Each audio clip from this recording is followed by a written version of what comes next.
Thomas Sowell is regarded as the greatest American intellectual of the past 50 years. Some call him the greatest economist. Some call him the greatest philosopher.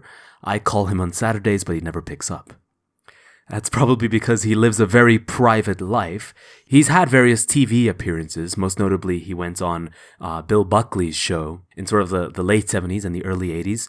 But he never really gained mainstream attention until now, when people started realizing the power of YouTube, in a sense, and started uploading his old appearances on Uncommon Knowledge, on Firing Line, and started uploading them to YouTube on their own clip channels and highlight channels, or wholesale onto the YouTube channels of those institutions in the first place, of Uncommon Knowledge, of Firing Line. What people, and especially myself, found very startling about these clips, I think, is that 40 years ago, Thomas Sowell in these TV appearances was talking about the same ideas and rebutting the same ideas that are still rearing their ugly heads today.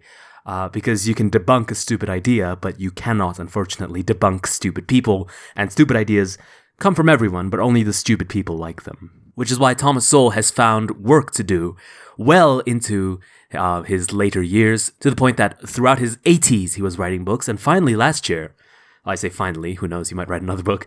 Last year, 2020, on his 90th birthday, he published a book called Charter Schools and Their Enemies.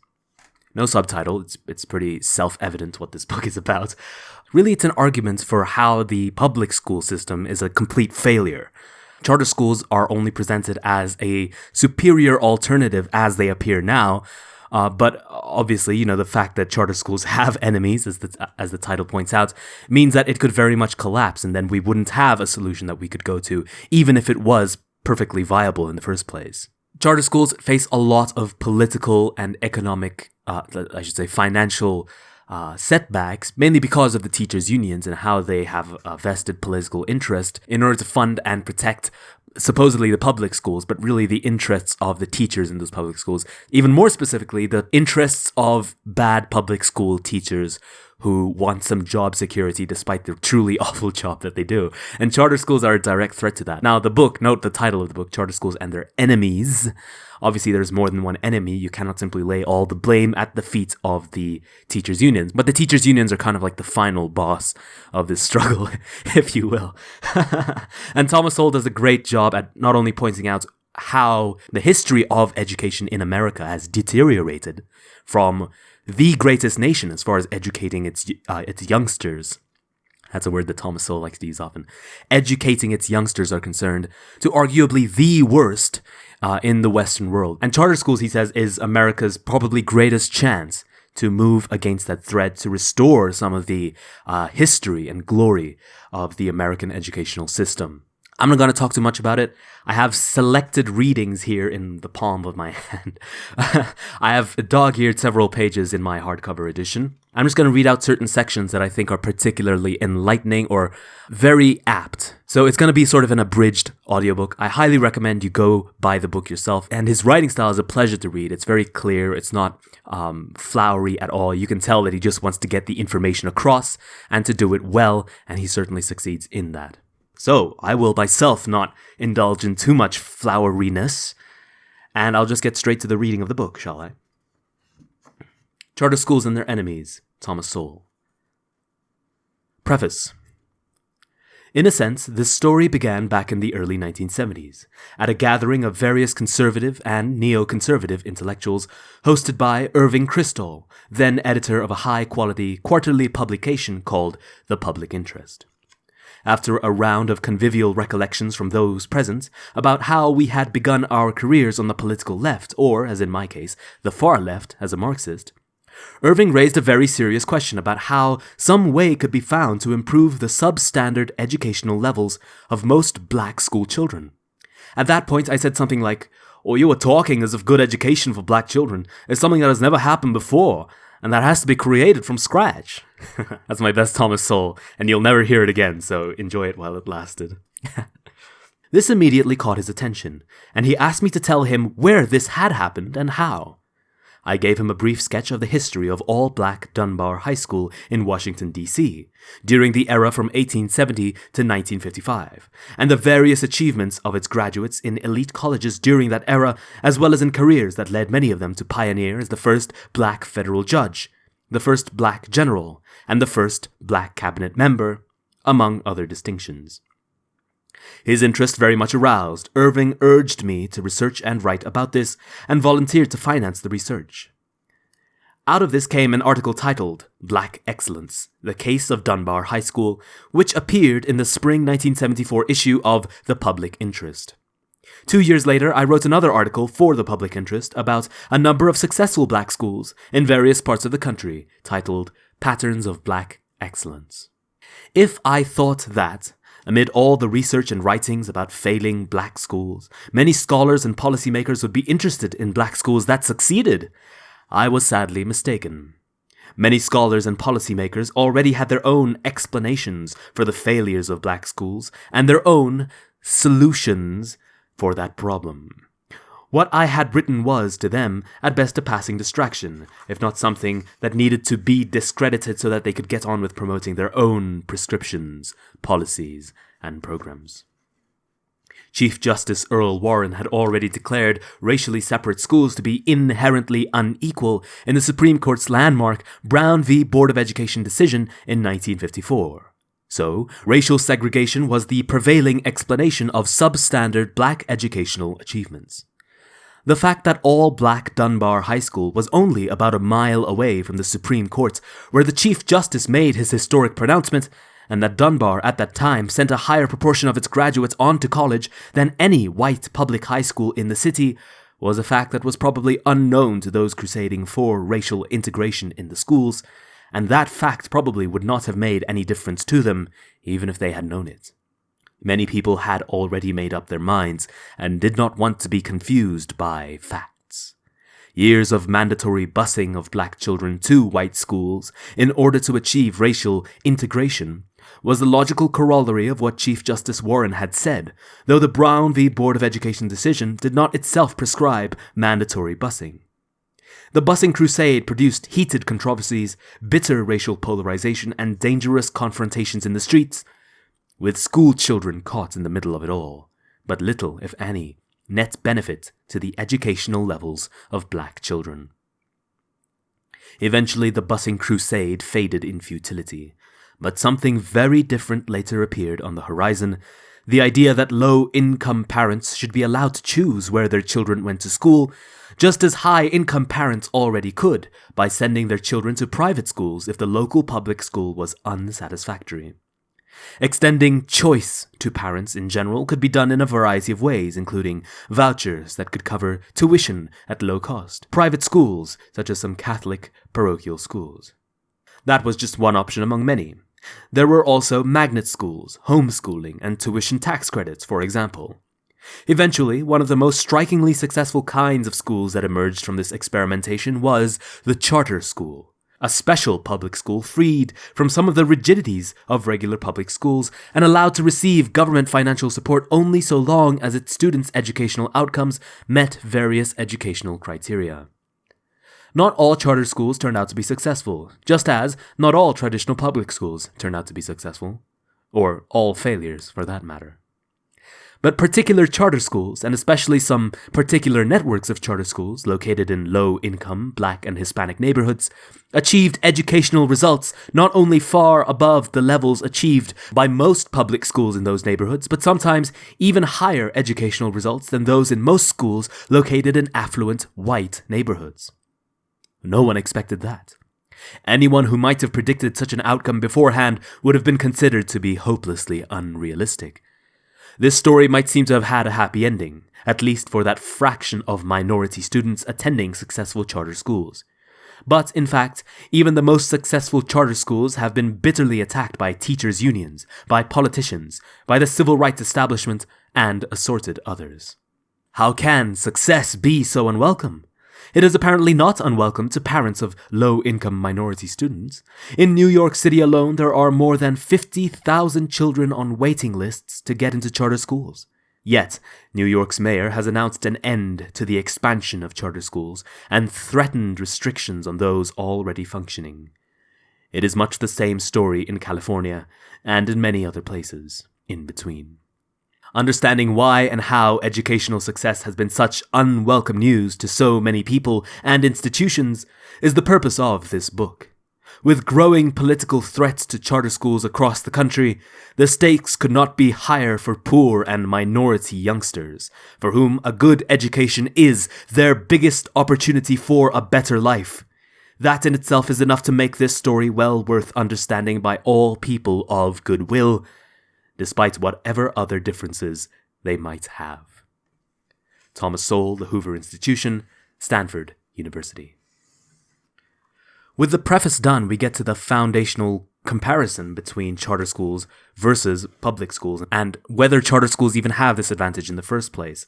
And in order to effectively undergo this comparison, Thomas Sowell sets forward certain principles for the comparability of students in these two different schools. Obviously, because of ethnic distributions of student bases, the socioeconomic backgrounds of the students, you will get different grades depending on which students you analyze. So an example he gives is students in Iowa scored higher on those tests than students in Texas.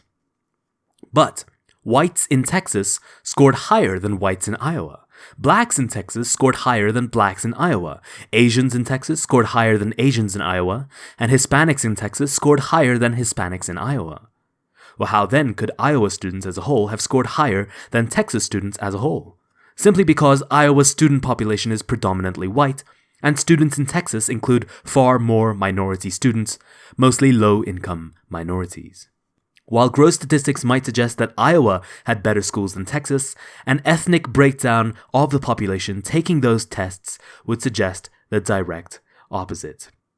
And so because of that, we need to have some sort of limiting factor in order to stabilize the constants of this analysis, right? So he sets forward 3 principles. 1. There is a similar ethnic composition of students in a particular charter school being compared to a particular traditional public school serving the same local population. 2. The students in both schools are taught in the very same building, thus reducing whatever effect differences in particular buildings or in the neighborhoods around those buildings might be.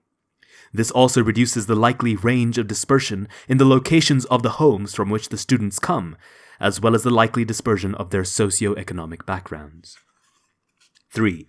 The charter school and the traditional public school have one or more classes at the same grade level in the same building, so that the students in these particular classes can be compared in their results when taking the same tests.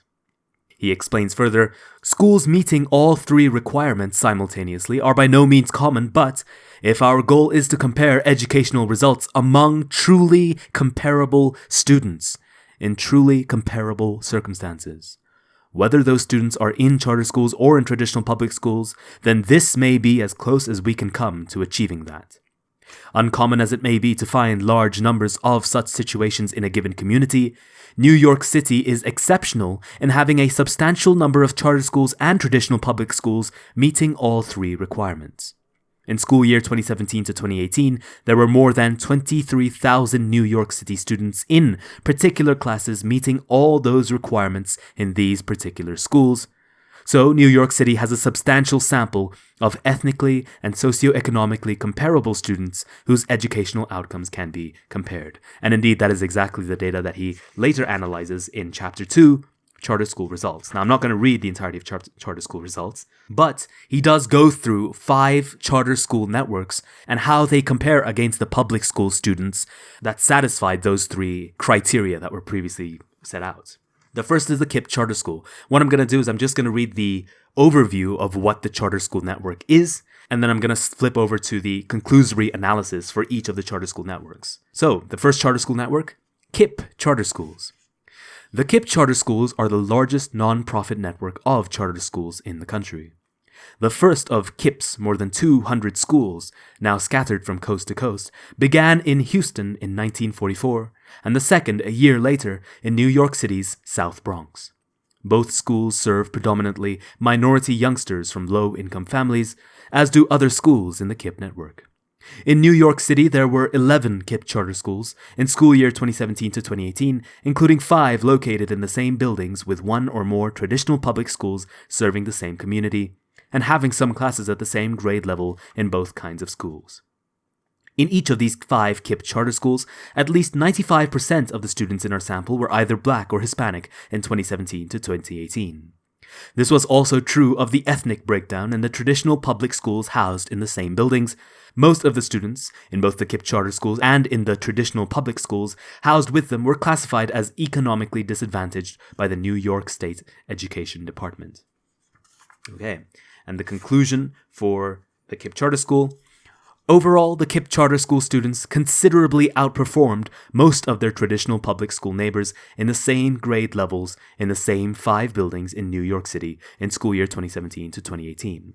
In mathematics, the results were especially grim for the traditional public school students, most of whom failed to reach the proficient level 3 in all but one of their 20 grade levels, and at least half failed to score above level 1 in 10 of their 20 grade levels. On the video right now, you should be able to see what the table looks like, where he stored all of these data. And you'll see exactly what level 1, level 2, level 3 looks like. I'm not going to post every single one of these tables, but just as an example of what one of these tables looks like, so that you can imagine what the rest will be, this is what the table of results looks like. The second charter school network, Success Academy Charter Schools. Although the KIPP schools were the largest non-profit network of public charter schools in the country in school year 2017 to 2018, there were more Success Academy charter schools in New York City, where Success Academy schools have been concentrated. The first of the Success Academy charter schools was established in Harlem in 2006. Over the years, the Success Academy network established charter schools in other New York City low-income minority neighborhoods, such as Bedford-Stuyvesant, and the South Bronx. As of 2017, there were 46 Success Academy charter schools in New York City, with a total of more than 15,000 students. Of these schools, there were 13 Success Academy charter schools located in the same buildings with one or more traditional public schools and having some classes at the same grade levels as those of their traditional public school neighbors. In all of these 13 Success Academy charter schools, at least 92% of the students in our sample were either Black or Hispanic in the school year 2017 to 2018. In the traditional public schools with classes located in the same buildings, at least 89% of the students in our sample were either Black or Hispanic.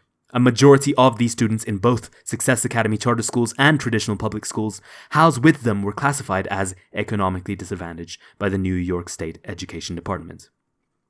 By the time the first Success Academy charter school was founded in 2006, there was more than a decade of other charter schools' experiences that its founder, Ava Moskowitz, could draw on, instead of having to learn everything the hard way by trial and error. As she put it, I drew on lessons from other pioneers in the charter movement, including KIPP, Achievement First, and Uncommon. Whatever the combination of things that went into the creation of the Success Academy network, its students' performances on tests of English and mathematics have been even more striking and more uniform than those of the KIPP charter schools, and more than most other charter schools in New York City. And in conclusion, he sort of restates that the educational outcomes in the Success Academy charter schools and in the traditional public schools housed with them in the same 13 buildings can be readily summarized. Success Academy charter schools have had an overwhelmingly higher rate of educational success in tests of both English and mathematics. Among the traditional public schools, Public School 138 in Brooklyn had a creditable record in both English and mathematics, though not in the same league with Success Academy charter schools. Back in 2013, a higher percentage of the 5th graders in a Success Academy charter school in Harlem passed the New York State mathematics examination than any other public school 5th graders in the entire state of New York. This included, as the New York Times put it, even their counterparts in the whitest and richest suburbs, Scarsdale and Briarcliff Manor. Third charter school network is Explore Schools Charter Schools. There were 6 buildings in which charter schools in the Explore Schools network were housed with traditional public schools in 2017 to 2018. There were 20 grade levels in these 6 buildings that these charter schools and traditional public schools had in common. At least 90% of the students in the Explore Schools charter schools in these 6 buildings were either Black or Hispanic, as were 90% or more of the traditional public school students in 4 of these 6 buildings. In the other two buildings, 86% of the traditional public school students in our sample was either black or Hispanic. A majority of the students in both kinds of schools were classified as economically disadvantaged by the New York State Education Department. The conclusion says, by and large, in these 6 buildings, both the charter school students from the Explore Schools network and students from the various traditional public schools housed with them in these same buildings failed to achieve proficiency, as defined by the New York State Education Department, in most of the grade levels, on both the English test and the mathematics test. Although this performance was well below that of the other 4 New York City charter schools networks examined in this chapter, nevertheless a higher proportion of Explore Schools students achieved proficiency in more grade levels than did students in the traditional public schools housed with them in the same buildings. This painful situation suggests the grim alternatives available for students in some low-income minority neighborhoods. I've lost count. The 4th charter school network is the Uncommon Schools Charter Schools. The Uncommon Schools network of charter schools is not confined to New York City, but that is where they have had their most classes housed in the same buildings with traditional public school classes at the same grade levels. In school year 2017 to 2018, there were 10 such buildings in New York City, with classes at the same grade levels in both the Uncommon Schools charter schools and in 1 or more traditional public schools. It so happened that all of these schools were located in the borough of Brooklyn. As for the ethnic composition of the students in the Uncommon Schools charter school samples in the 10 buildings where they were housed together with traditional public schools, more than 90% of the students in both kinds of schools were either black or Hispanic in school year 2017 to 2018. A majority of both the Uncommon Schools students and the students in traditional public schools housed with them were classified as economically disadvantaged by the New York State Education Department. The conclusion: the overall performance of charter school students in the Uncommon Schools network was substantially better than that of most of the students in most of the traditional public schools housed with them in the 10 buildings they shared. In the lone exception, the Herman Schreiber School in Brooklyn had a higher percentage of its 5th graders score at the Proficient Level 3 and above on both the English test and the mathematics test than the charter school 5th graders in the same building. But this was a clear exception to the general pattern. And finally, the 5th charter school network, Achievement First Charter Schools. In school year 2017 to 2018, there were 7 buildings in which Achievement First charter schools were housed with traditional public schools having classes at the same grade levels. As with the Uncommon Schools charter schools, these particular buildings were all in New York City's borough of Brooklyn. As for the ethnic makeup of the students, this usually varied little between the Achievement First charter school students and the traditional public school students housed in the same buildings and taking classes at the same grade levels. Black and Hispanic students combined ranged from 94% to 99% of the students in our sample from the Achievement First charter schools in these 7 buildings. In 5 of the 7 buildings, more than 90% of the students in traditional public school classes in our sample were either black or Hispanic, while in the other 2 buildings, the proportions were 79% and 86% respectively. In both of these latter cases, Asian students were 17% and 12% respectively. Whites were not as much as 5% of the students sampled in any of these particular classes in these schools. A majority of these students in both kinds of schools that were housed together were classified as economically disadvantaged by the New York State Education Department. I hope you guys aren't getting bored by the constant reiteration that yes, the data does actually fit the criteria that was laid out. The conclusion: on both the New York State English Language Arts test and the New York State Mathematics test, the Achievement First charter school students did decisively better in 5 of the 7 school buildings where they were housed with traditional public school students. In the other 2 buildings, the differences were not so pronounced. Okay, so that's a lot of data. You might be wondering whether these 5 networks are sufficient to explore the entire charter school versus public schools debate, and Thomas Sowell does answer that in the next few pages, but I'm actually going to skip over that, not because I don't think it's important that we verify that fact, but because A, it's in the book if you really want to confirm it for yourself. Once again, I urge you to buy the book for yourself. And secondly, because we've already gone through quite a significant amount of data to confirm that in cases where you have established real comparability between the students, you will find a definite trend that charter schools are better than public schools. And here's the great thing. The one exception to that proves that the charter school system works, because it's only that one charter school network that is failing as opposed to the entire traditional public school system. And if just that one network is failing, it doesn't impact the success of the other four networks, or in fact of any other charter school network. And that's why the charter school network works really well. This moves us on to Chapter 3, Hostility, where he first introduces who the enemies of the charter schools are. He has a couple of chapters, first of all on political hostility, i.e. why someone with positions of power would be willing to defund charter schools despite their success. I'm not going to read that though, I'm going to skip right over that. And again, like I've already said, the parts that I'm skipping here are still important. I recommend that you buy the book and read them for yourself.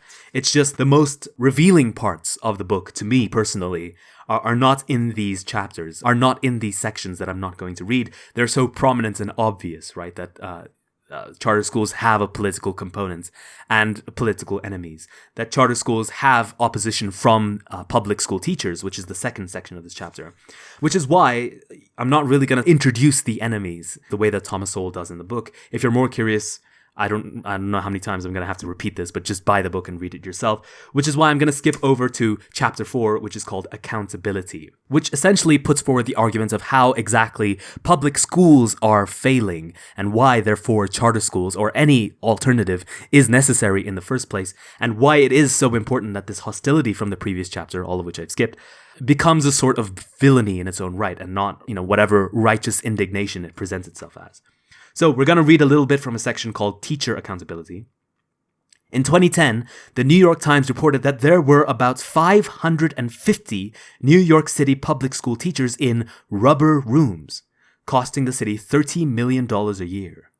The more sedate official term for these places was temporary reassignment centers, but the bizarre circumstances involved have led over the years to use of the term rubber rooms, which had previously been used to describe padded rooms for some patients in mental hospitals.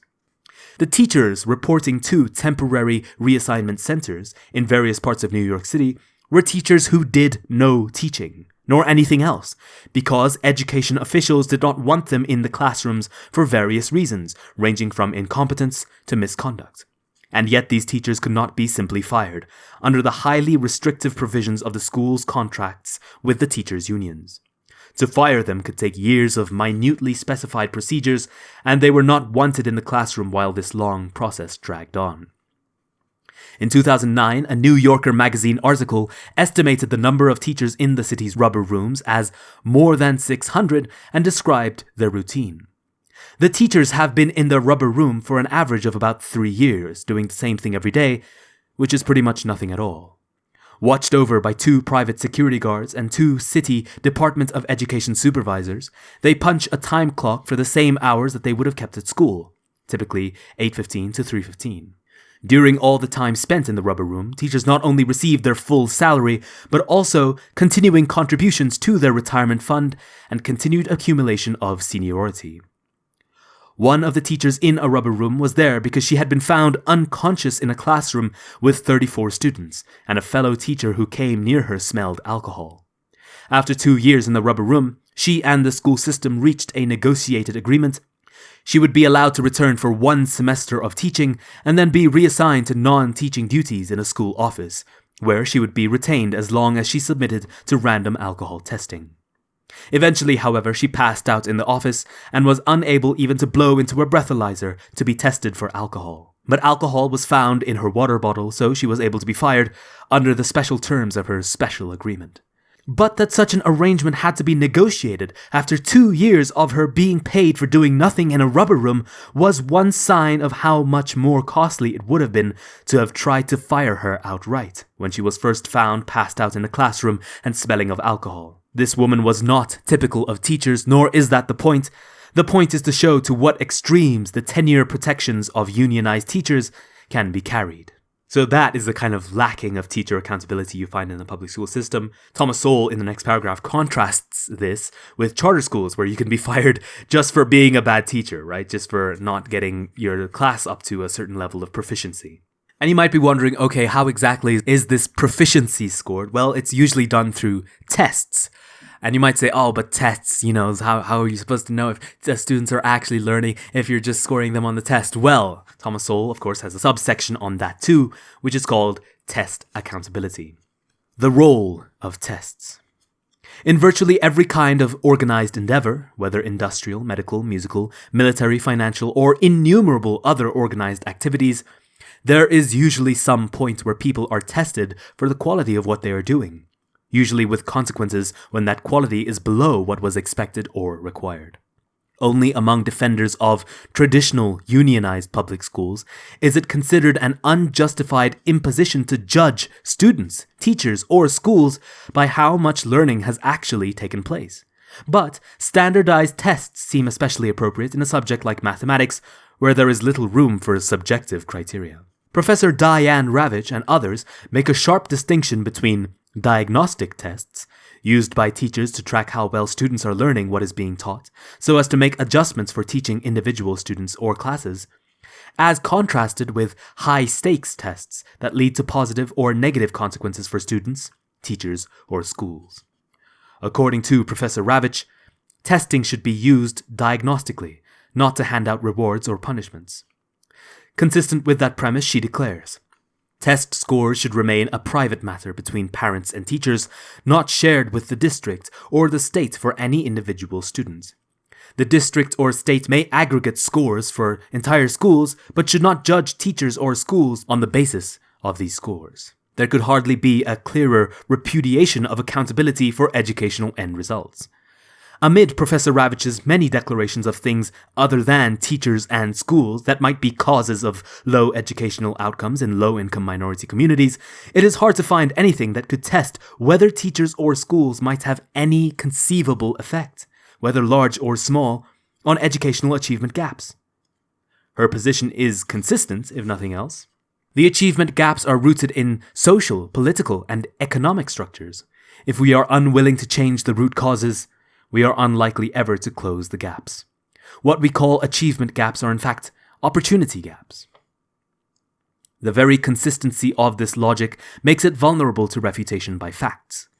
The educational achievement gap between students in low-income minority communities and those in the larger society that Professor Ravitch said was unlikely ever to close has in fact already been closed in New York City's charter schools, but not in the traditional unionized public schools in the same buildings with them.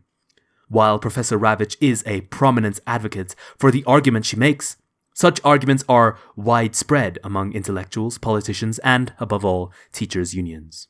To the teachers' unions and those who march in lockstep with them, what is fundamentally wrong with annual standardized tests is that these are high-stakes tests. Tests with consequences, but life is high stakes. Nowhere are the stakes higher than for children born into low-income minority families, with not only less money, but usually also less education and fewer contacts in the wider world that could help their children advance into a better life. Test score evidence. Tests of mathematics and English are among the plainest and most direct forms of accountability for results, and they are widely condemned by critics of charter schools. These critics prefer input accountability, such as teachers' academic degrees and seniority. According to Diane Ravitch, high-stakes testing has led to the harm it inflicted on children and public schools. She asserts, without evidence, that tests quash imagination, creativity, and divergent thinking, but it is not obvious how these qualities, however desirable in some contexts, are essential for mathematics at the levels taught in public schools. Algebra is centuries old, geometry is thousands of years old, and arithmetic is even older. How are school children's imagination, creativity, and divergent thinking supposed to affect mathematics, even if these qualities were not quashed? And how are we to know that students even understand these subjects without testing them? If students cannot master mathematics, there is a whole spectrum of professional occupations from which they will be automatically barred as adults. And if they have also not mastered the English language, there is yet another range of professional occupations that will be, for all practical purposes, off limits to them. That is the real meaning and painful implications of those schools where a majority of the children are scoring down at the bottom at level 1 in mathematics. No rhetoric can change that. What Diane Ravitch refers to as the harsh sanctions of standardized testing in the schools are as nothing compared to the bitter and lasting consequences that life has waiting for those who go out into the world as adults with neither skills nor the educational foundation for acquiring skills that would give them a better life. Curriculum. This one's probably the most important part. The effect of standardized tests on the kind of curriculum followed by schools has become a major point of contention by those opposed to both standardized tests and those charter schools whose students do exceptionally well on those tests. The argument is that an emphasis on such tests tend to narrow the curriculum to those things that are tested at the expense of other important things that are not tested. Professor Daniel Koretz of the Harvard Graduate School of Education is one of those who have argued along these lines. We can't make the mistake again of settling on just a few goals that are uncontroversial, who can argue with more learning in math and reading, and pretending that the other important stuff will come along of its own accord. It won't. End quote. A similar argument has been made by Professor Ravitch. Quote, what do the most demanding families seek in a school? Whether they are parents in an affluent suburb or parents whose children attend an expensive private school, they expect their children to have much, much more than training in basic skills. They expect their children to study history and literature, science and mathematics, the arts and foreign languages. End quote.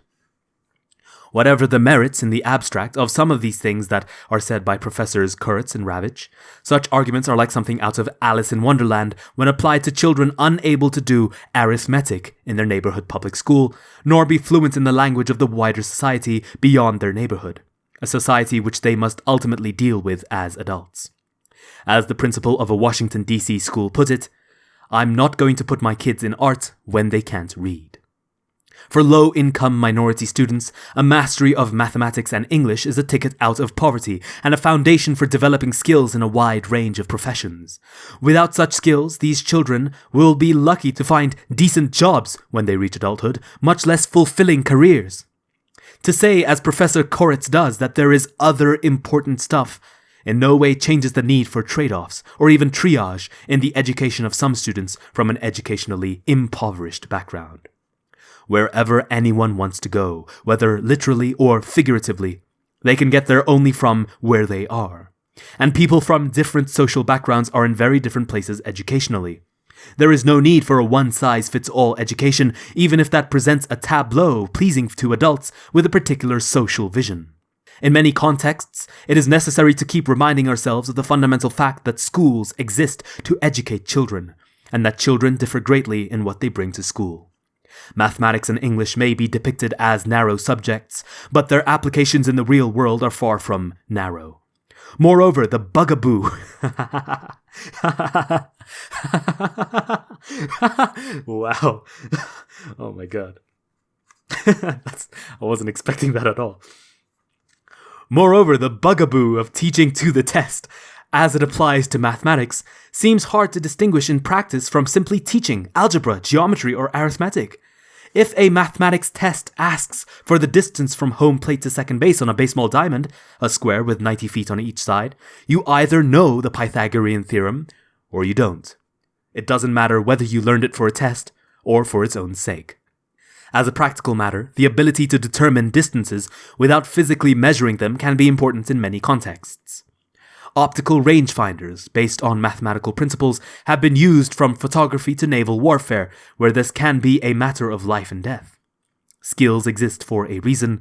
They are not just an arbitrary obstacle course in schools. It is hard to escape the conclusion that the real objection to standardized tests in a subject like mathematics is that the results cannot be evaded or concealed by rhetoric. Even the most talented dispensers of rhetoric cannot talk away the painful and tragic failures of too many schools in low-income minority neighborhoods to provide their students with a basic foundation in arithmetic for the higher mathematical skills required in a growing range of professions. These educational failures are harder to conceal when other children from the very same neighborhoods are mastering those same skills in the very same buildings. The mastery of language, like the mastery of mathematics, is crucial. Not just important stuff, but crucial. Language is the vehicle in which knowledge, skills, and analysis are conveyed. The precision, complexity, subtlety, and depth of what is conveyed by words can vary enormously and consequentially, whether receiving or sending information, or when interacting with others in innumerable ways in a wide range of very different settings. Understanding reasons why students from social backgrounds may sometimes require different trade-offs in their education does not imply that all the changes made against charter schools by their critics are true, as regards regimenting students in test preparation isolation. In fact, the longer school days and longer school years in many charter schools, such as the Success Academy and the KIPP schools, mean that there is more total time available in these schools for doing many things. Nor is the often promoted boot camp image of education in charter schools, made by such people as Diane Ravitch, consistent with what is known by those who have bothered to check out the facts. An observer who had been a senior fellow of the Manhattan Institute visited a Success Academy charter school in Harlem and found a very different scene from that depicted in anti-charter school rhetoric. Quote, "In one room, the chess team prepared for the national tournament. In another, students worked on the school newspaper. Down the hall, students rehearsed a musical. In other rooms, students worked on art projects or learned computer coding. Success's debate and chess teams have begun to win national awards." A senior director of the Center for Education at the Pacific Research Institute reported that the Success Academy was arranging field trips for students to visit museums, theaters, circuses, and other notable venues. These trips numbering about 20 per year. A writer who spent a year observing a Success Academy charter school in the Bronx reported that Success Academy students get science every day. They also take art, music, dance, and chess. The same writer reported, more than their public school peers, Success Academy scholars spend a good deal of time out of the classroom on field studies. Yet again, the world of facts differs greatly from the world of rhetoric by critics of charter schools. That's a very acute point to end that subsection on. The people who are saying that the fundamental education of mathematics and English ought to be put aside for tangential stuff, they're the ones who are losing ground on making a good curriculum on those fundamentals. Yet the schools that focus on those fundamentals are the same schools where all of these other extracurricular activities are flourishing like mad, probably because all of those extracurricular activities are based on those fundamentals, hence the fact that they are fundamentals, that they create the fundament of a good education. I like that word, fundament. The next accountability here, and I think the last one, is called financial accountability. I'm not going to read it. Money is maybe the most important political issue, but there isn't really anything too profound to say here other than, people want money and they don't want to give it to charter schools where they will not have money, right? And I have written a note at the very start of this chapter that says money doesn't compare to good teachers, and that's very much the spirit of the entire subsection here. I do also have a note telling me to go to page 84. I don't know why. Oh yes, I see why. There are a couple of notes that I want to read from this chapter, starting with this. It remains a common defense of substandard educational outcomes in the traditional unionized public schools to claim that money is the reason that the schools have inadequate funding, and that poverty is the reason minority students cannot learn. Such explanations are presented as if they were unchallenged, axiomatic truths. But in fact, such explanations have been challenged over the years not only by scholars who have analyzed empirical data, but also by some government officials in both political parties.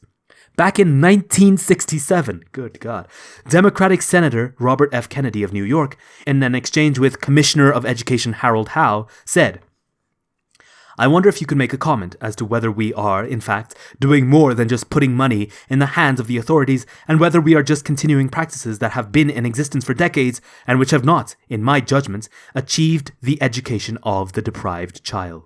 End quote. Senator Kennedy clearly did not regard the spending of more money as the answer. Quote, "I think what we do is appropriate sums of money.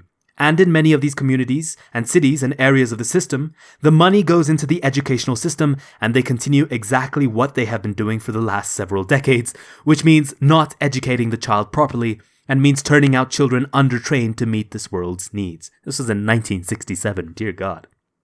People still haven't learned. They keep funneling money into a bunch of shit that doesn't work. And they go, "It's not working, throw more money." Dear God, this is why I really like Thomas Sowell, because he will say, well, not only is that obviously wrong, but also here's a bunch of facts that are telling you you are throwing money into a system that doesn't work.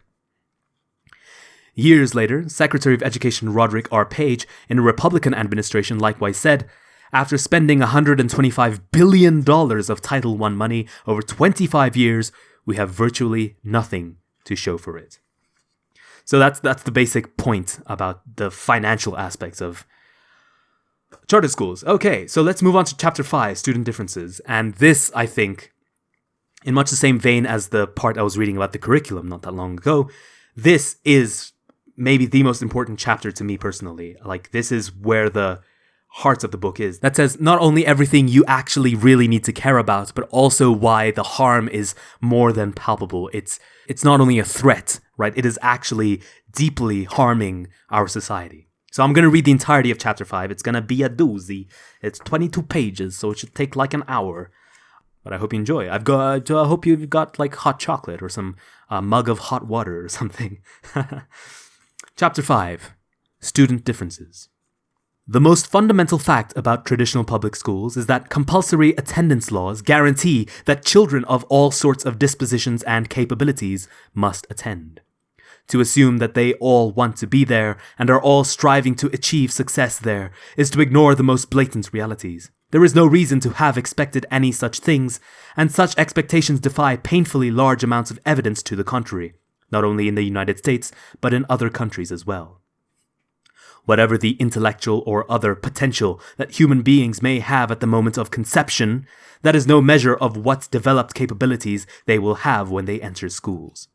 Nor is their intellectual potential at the moment of conception even a measure of their native intelligence, because research has shown that nutritional differences among pregnant women have produced IQ differences when their children were old enough to be tested.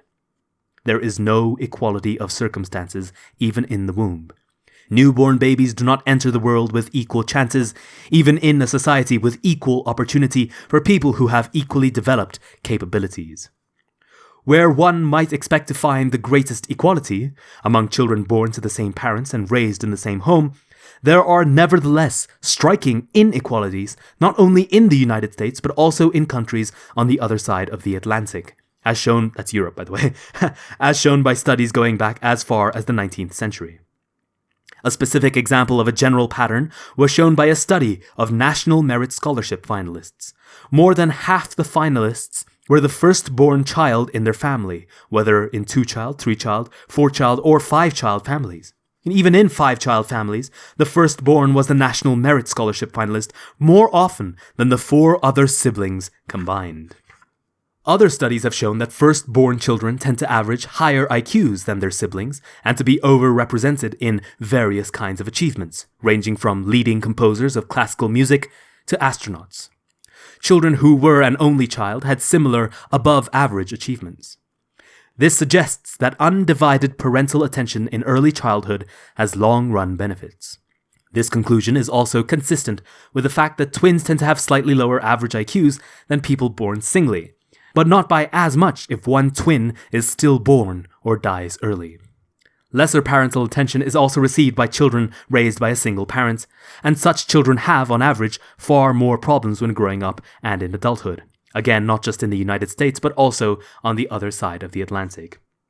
Even among people whose IQs are all in the top 1%, there have been large disparities in their educational and other outcomes, differing with the kinds of families in which they were raised.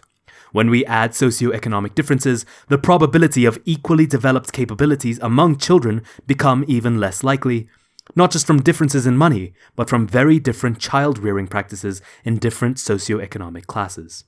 Children of parents with professional occupations hear nearly twice as many words per hour as children of parents with working-class occupations, and more than 3 times as many words per hour as children in families on welfare.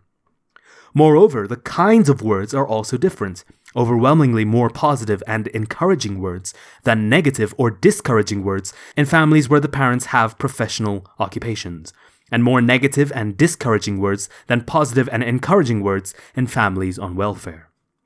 Can anyone believe that such different treatment throughout children's formative years makes no difference in how they develop?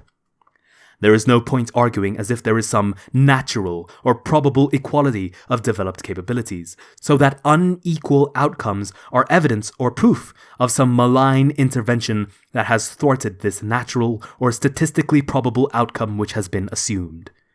Even if we assume a natural equality at the moment of conception, That does not imply a natural equality of development in different circumstances. This is one of the fundamental things to recognize about, that great humanistic claim inscribed on the U.S. Declaration of Independence. All men are created equal. But that's the thing. You are only equal to another human being at the point of creation, in as much as you are a human being and nothing else. Nothing else. This is the imago Dei, right? The fact that you were created in the image of God. That's the thing that all humans share, but really it's the only thing that all humans share. So you have to be very careful about what it means to be created equal. It really is just what it says there. Created equal. You are equal only in the eyes of God, if you want to put it that way. And that manifests also as being equal in the eyes of the law, because the law obviously is a function of justice, and justice ought to be, if it's delivered well, through the hand of God, if you will. The implicit assumption of a natural equality of capabilities is at the heart of social visions that attribute differences in outcomes to some malign external factor which has prevented that supposedly natural equality from being found in educational, economic, or other outcomes.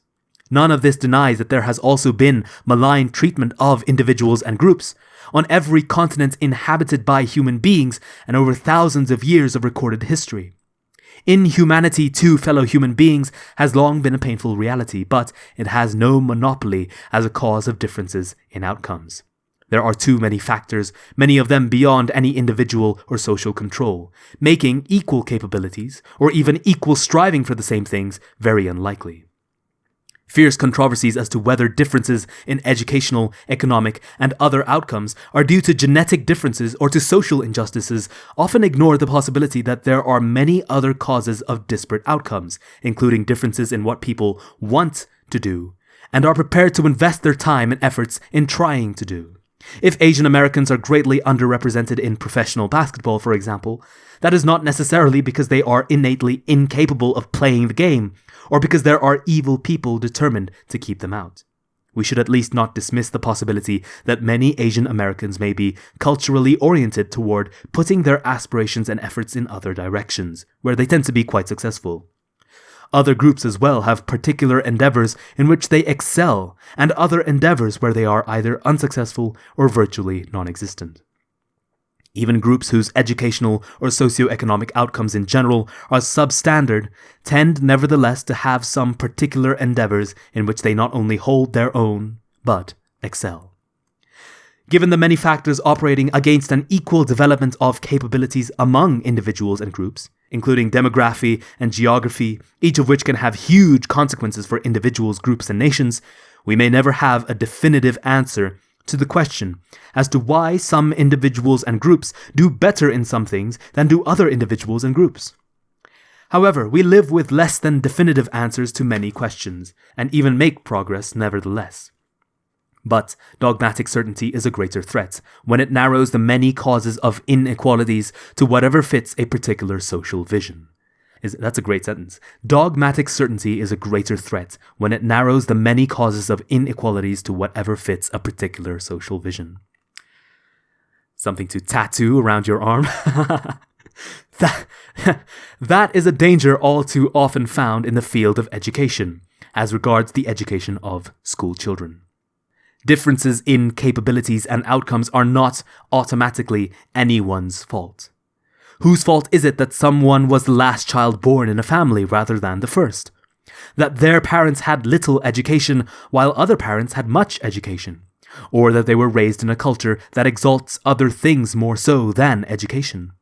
These are facts of life, and they cannot all be dealt with by social crusades against villains. Nor can these problems be solved by the make-believe equality of inclusion, rather than by the harder task of creating genuine equality of educational achievement. Here he returns from the general topic of differences to the specific topic of cultural differences in education. This is an entire subsection. Cultural differences. Because differences between different groups of American schoolchildren have so often been discussed in a context of race, a subject often generating more heat than light. Haha, what a great line. It may be helpful to begin by discussing some of these educational issues in a different society, with different demographics and a different social history. Both the similarities and the differences may offer a new perspective on some important issues. Attitudes toward education. In his deeply perceptive book, Life at the Bottom, Theodore Dalrymple reported on his first-hand experiences as a physician in a hospital located in a low-income, predominantly white underclass neighborhood in England, where many students had negative attitudes towards school and hostile attitudes toward those of their classmates who wanted to learn. Quote, "If you don't mend your ways and join us," they were saying, "we'll beat you up." And this was no idle threat. I often meet people in their 20s and 30s in my hospital practice who gave up at school under such duress and subsequently realize that they have missed an opportunity which, had it been taken, would have changed the whole course of their lives much for the better. The beatings meted out have included some that required medical attention in a hospital emergency room, where the victims were treated by Dr. Dalrymple. Others have ended up in the emergency room after having deliberately taken overdoses to avoid the prospect of such beatings. In England, as in the United States, there have long been people promoting the idea that low incomes are automatically due to social injustices, class injustices there, to a predominantly white underclass, and that class solidarity in opposition to the larger society is the remedy. Some young people in low-income communities take this to mean opposition to the school system, and resent students in their community who strive for success within that system. Even aside from such incidents of violence, the whole atmosphere in schools in such neighborhoods is often antithetical to education. In Life at the Bottom, Dr. Dalrymple said, "I cannot recall meeting a 16-year-old white from the public housing estates that are near my hospital who could multiply 9 by 7. I do not exaggerate. Even 3 by 7 often defeats them." The distinguished British magazine, The Economist, reported that white 16-year-olds in the borough of Knowsley had worse test results than do black 16-year-olds in any London borough. Among students from families with incomes low enough to make the students eligible for free school meals, black African pupils were among those who scored higher on standardized tests than white British pupils, according to a 2016 report from a British research group. If this racial disparity in British education seems strange, compared to racial disparities in the United States, a major difference between the two countries is that most blacks in Britain are not descended from African slaves in Britain, but are immigrants or offsprings of immigrants from Africa or the Caribbean. Many other non-whites in Britain are immigrants or the offspring of immigrants, largely of Asian ancestry. In general, this non-white population of Britain, which has largely immigrated there, is often successful, both educationally and economically, as such groups as African and Asian immigrants often are in the United States as well. On both sides of the Atlantic, these non-white immigrants have been spared generations of indoctrination in the ideology of victimhood, grievance, and entitlement, which is the legacy of England's white underclass instead. Sending young people out into the world without basic skills, but well supplied with resentments and rhetoric, is not doing them any favor on either side of the Atlantic, and regardless of the color of their skin. One significant difference between the two countries is that, with most of the underclass in England being of the same race as the majority population, such things can be discussed more openly there without fear of being accused of racism. There has even been a popular song in England with the title, "Poor, White and Stupid." Poor, white and stupid, we are poor and white and stupid. That's probably not the song, but it just as easily could be. The same educational phenomenon occurs in both countries, despite racial differences in their respective underclasses. Moreover, 16.6% of the students are classified as functionally illiterate in both countries, and there are schools in England which have been described as being on the knife edge of anarchy, a situation not uncommon in some American schools. Moreover, negative reactions by some youngsters in school to positive educational efforts and educational achievements among their peers have also been found among Maoris in New Zealand and Burakumin in Japan. The taboo against discussing such things openly in the United States works to the disadvantage of the very people that taboo is supposedly protecting. Those black or Hispanic youngsters who are motivated to learn can pay a social penalty at least from classmates of their own ethnic background in some schools. An empirical study of more than 90,000 black, white, and Hispanic students in grades 7 through 12 found that among black and Hispanic students whose grade point averages are above some level, 2.5 among Hispanics and 3.5 among blacks, they have fewer friends of their own ethnicity. That's fucking terrifying and very sad. Hispanic students with a grade point average of 4.0 were found to average 3 fewer fellow Hispanic friends, unlike white students with the same grade points average, who suffered no such loss of fellow white friends.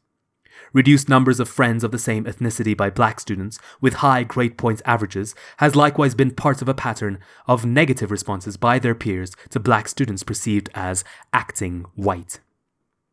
I've been accused of that, actually.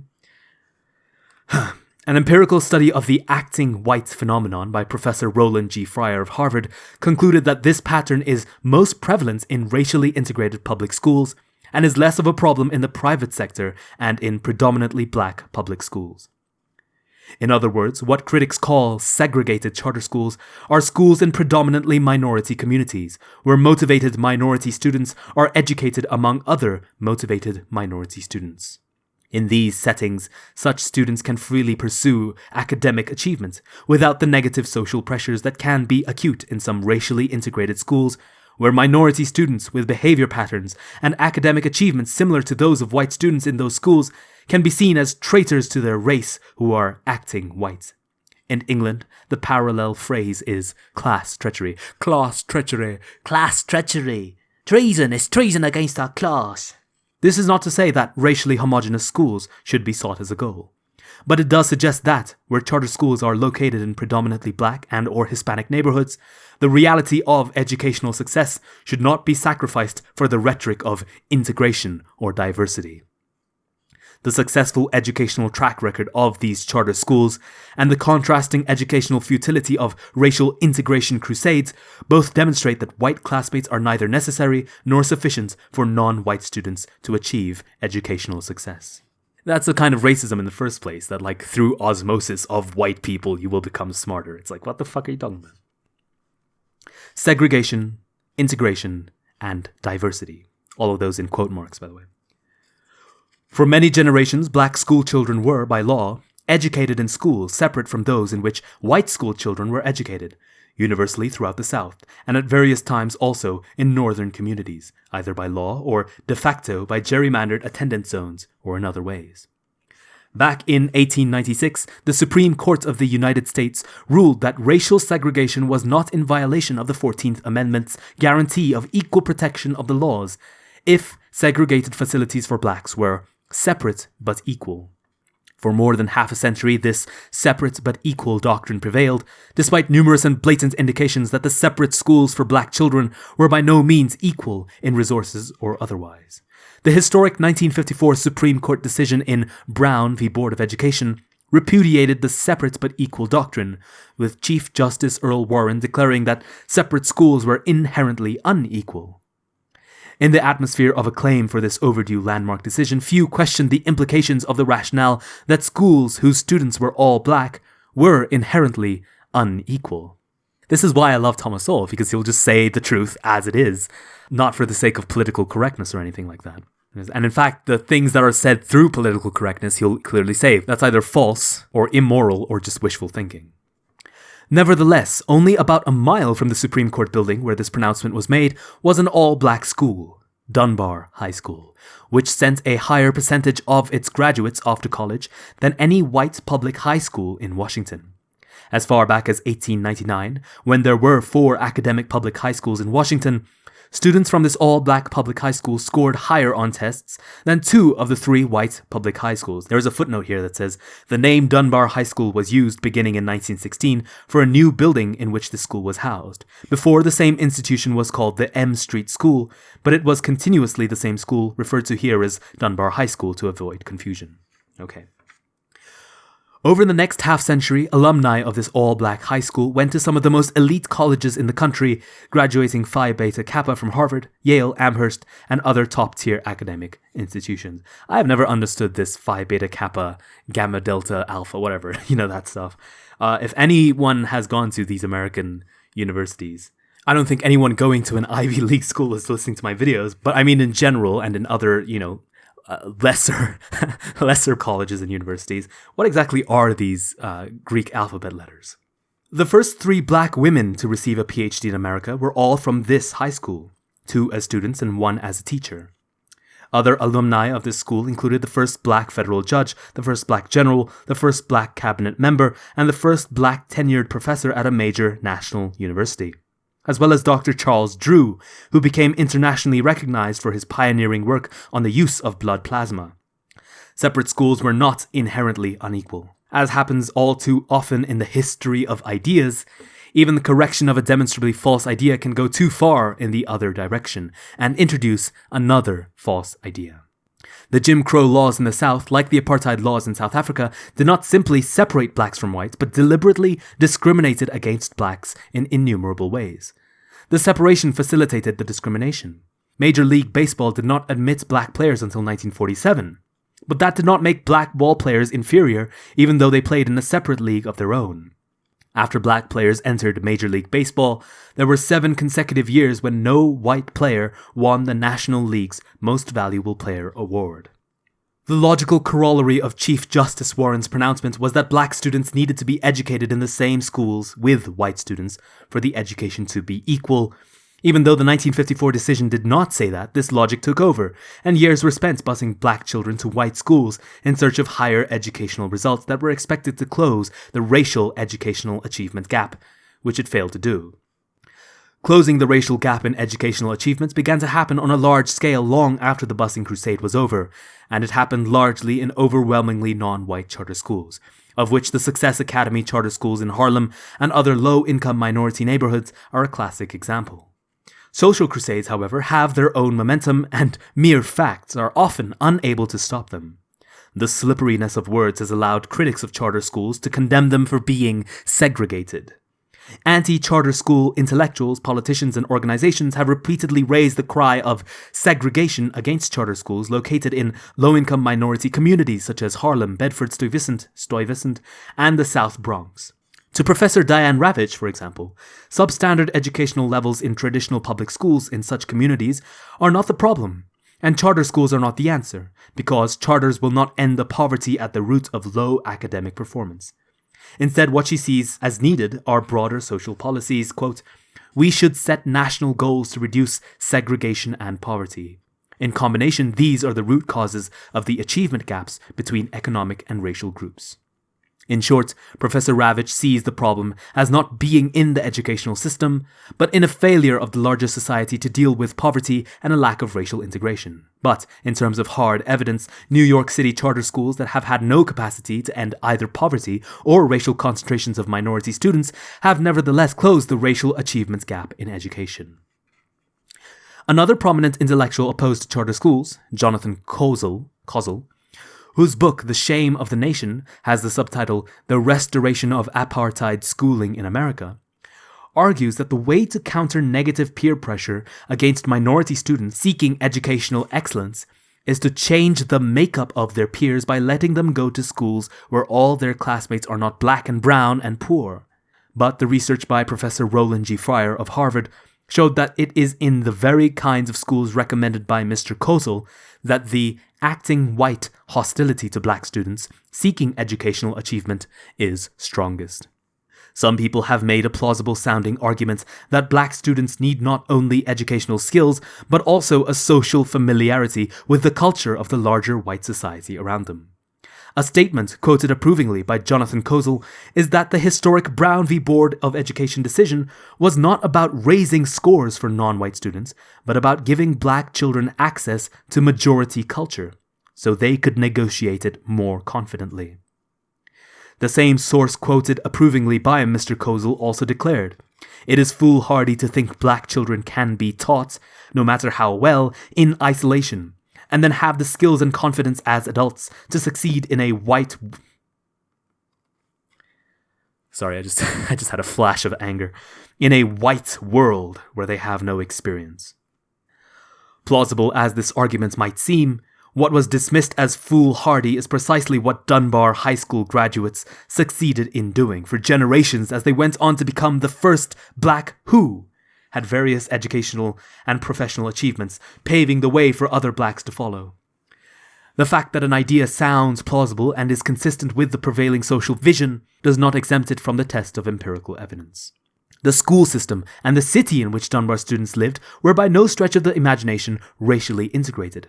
Not only were the schools racially segregated by law in Washington, prior to the Brown v. Board of Education decision, as late as 1950, there were movie theaters, restaurants, and hotels in Washington where blacks were simply not admitted as customers, as well as a taxi company that carried no black passengers except at the train station, where it was required to accept all travelers. A suburban amusement park in nearby Glen Echo, Maryland, refused to admit black children. This, of course, in no way justifies racial segregation and discrimination, but it does justify basing conclusions on facts rather than rhetoric. The point he's making there is that Dunbar High School was in a profoundly segregated society, but was still wildly successful for the black students that went there. In other words, a lack of educational ability in a society is not a function of segregation in and of itself. Professor Gary Orfield of UCLA is one of the leading figures among those who are still fighting the educational battles of the past, on the assumptions of the past that racial integration is imperative for improving educational outcomes for minority students. Of course, he's from UCLA. Professor Orfield has condemned the rapid growth of charter schools, which has been expanding a sector that is even more segregated than the public schools. Charter schools are themselves public schools, but Professor Orfield found it particularly distressing that charter schools enroll a disproportionate share of black students and expose them to the highest level of segregation.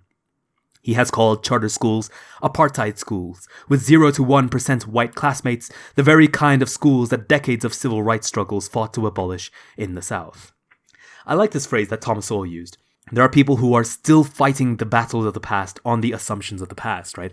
I saw this tweet where someone said, segregation affected people of the past and it's time to move forward. And some guy responded, people of the past? You mean my grandmother? And it's like, yes, I mean your grandmother. She solved that problem for you, you goddamn idiot. Right? Get your shit together. Stop complaining about this problem that was solved decades ago by people who are much better than you, evidently, and start working on your own goddamn problems instead of just hiding behind your skirts all the goddamn time. So I really like that phrase, fighting the battles of the past on the assumptions of the past. And I like how he describes this Gary Orfield guy as one of the leading figures among those. Because there are a lot of people who are, trying to be the voice, right? The leaders of that kind of movement. Anyway. Here, yet again, the central function of a school, to educate students, receives remarkably little attention compared to other things that preoccupy some adults.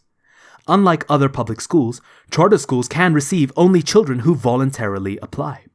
Therefore, charter schools are in no position to mix and match racial or ethnic groups for diversity, in order to create a tableau to fit the preconceptions of Professor Orfield, Jonathan Kozol, or other adults.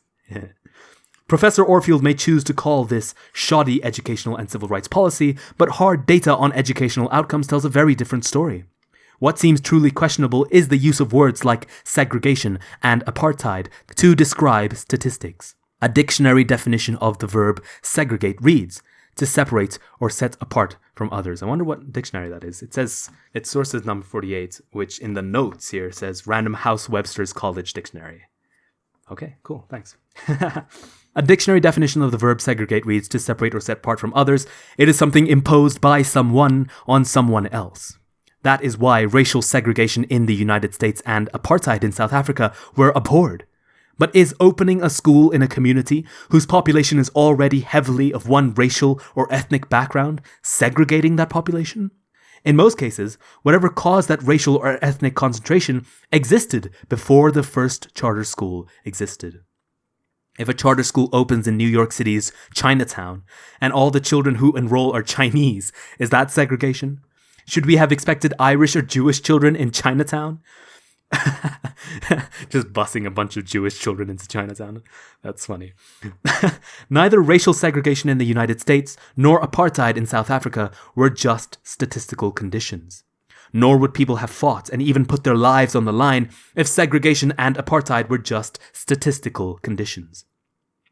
Even using the redefined definition of segregation, a nationwide empirical study of 4,574 school districts found very little difference in the proportion of racial minority students in charter schools compared to traditional public schools in the same districts. For example, if the average district in the sample shut down all of its charter schools, we would expect its overall segregation of Black and Hispanic students to decline from 15 to 4.2%. Is this what all the sound and fury is about? A difference of less than 1 percentage point? The use of the words segregation and apartheid in situations where there are racial concentrations not imposed by a particular institution, in charter schools or elsewhere, is by no means confined to Gary Orfield.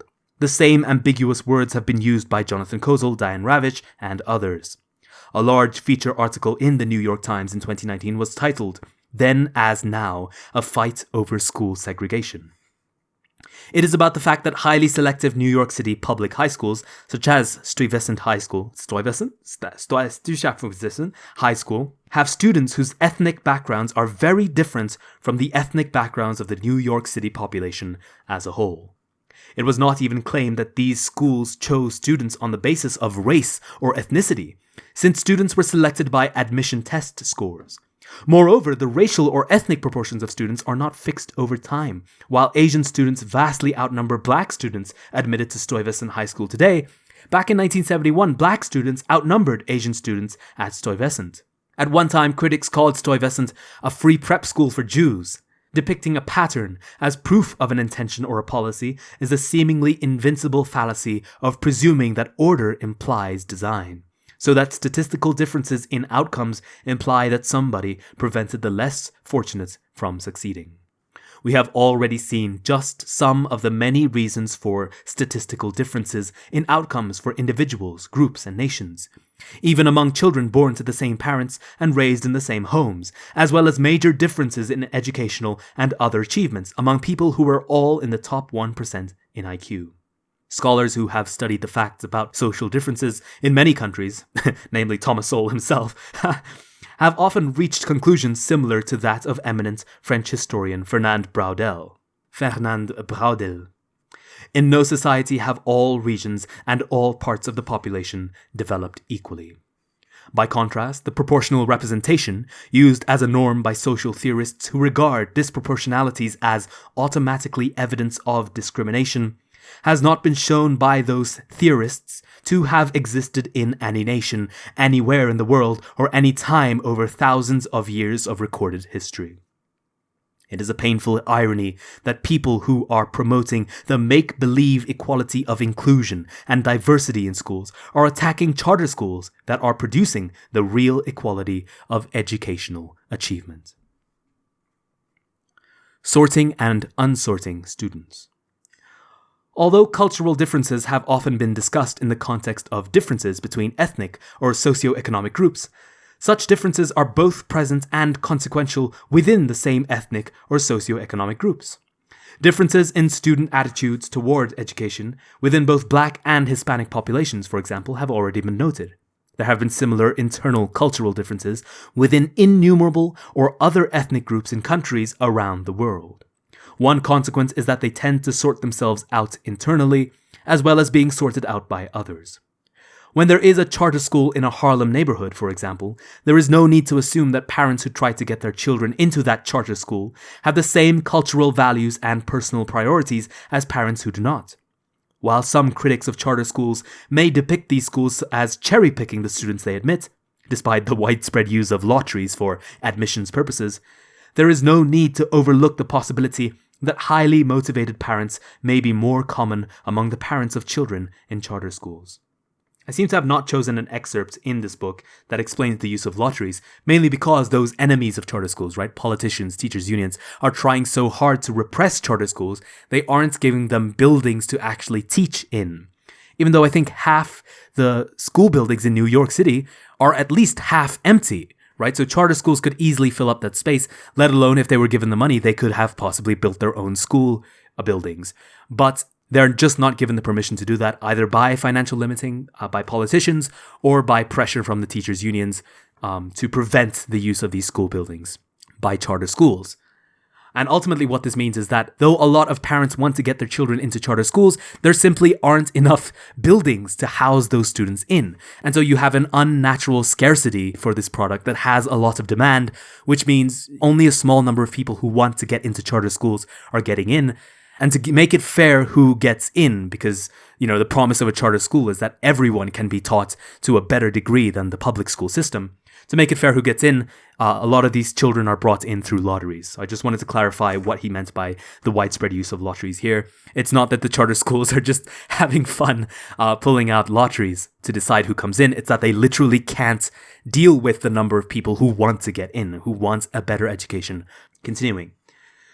Returning a little bit, actually, there is no need to overlook the possibility that highly motivated parents may be more common among the parents of children in charter schools. The importance of self-motivation by both parents and students in the educational process has been used by critics of charter schools and defenders of traditional public schools as an unfair advantage that charter schools have, because traditional public schools have to accept all students, motivated or not. As Diane Ravitch put it, our schools cannot improve if charter schools siphon away the most motivated students and their families in the poorest communities from the regular public schools. End quote, but the issue is not so simple as that. While those parents who enter their children's names in the lotteries for admission to charter schools may well be more motivated to promote their children's education and to cooperate with schools in doing so, those who win in these lotteries are greatly outnumbered by those who do not win, as in other lotteries in general. In 2017, for example, there were 17,000 applicants for 3,000 places available in the Success Academy charter schools. So you can see just how badly these charter schools have been repressed in access to school buildings, school facilities. When charter schools take a fraction of the children from motivated families, why does that prevent the traditional public schools from comparably educating the remaining majority of children from those motivated families? A survey of empirical studies in various cities indicates that students who were motivated to enter lotteries for admission to charter schools, but who did not win in those lotteries, did not subsequently do as well in the traditional public schools as those who happened to be lucky enough to win and enter charter schools. For example, the Wall Street Journal reported. In New York City, Stanford economist Carolyn Hauksbee found that students accepted by lottery to charter schools were significantly outpacing the academic progress of their peers who lost the lottery and were forced to return to district schools. That sounds horrible, but kind of funny as well. Florida State economist Tim Sass and colleagues found that middle school students at charters in Florida and Chicago who continued into charter high schools were significantly more likely to graduate and go on to college than their peers who returned to district high schools because charter high schools were not available. The most telling study is by Harvard economist Tom Kane about charter schools in Boston.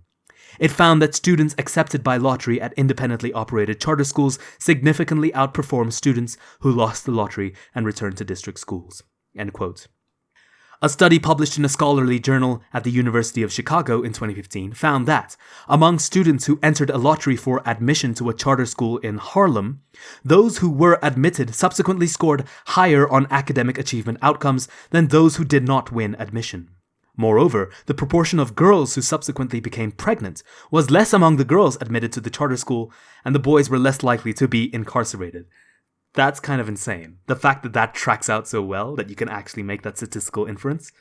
Wow.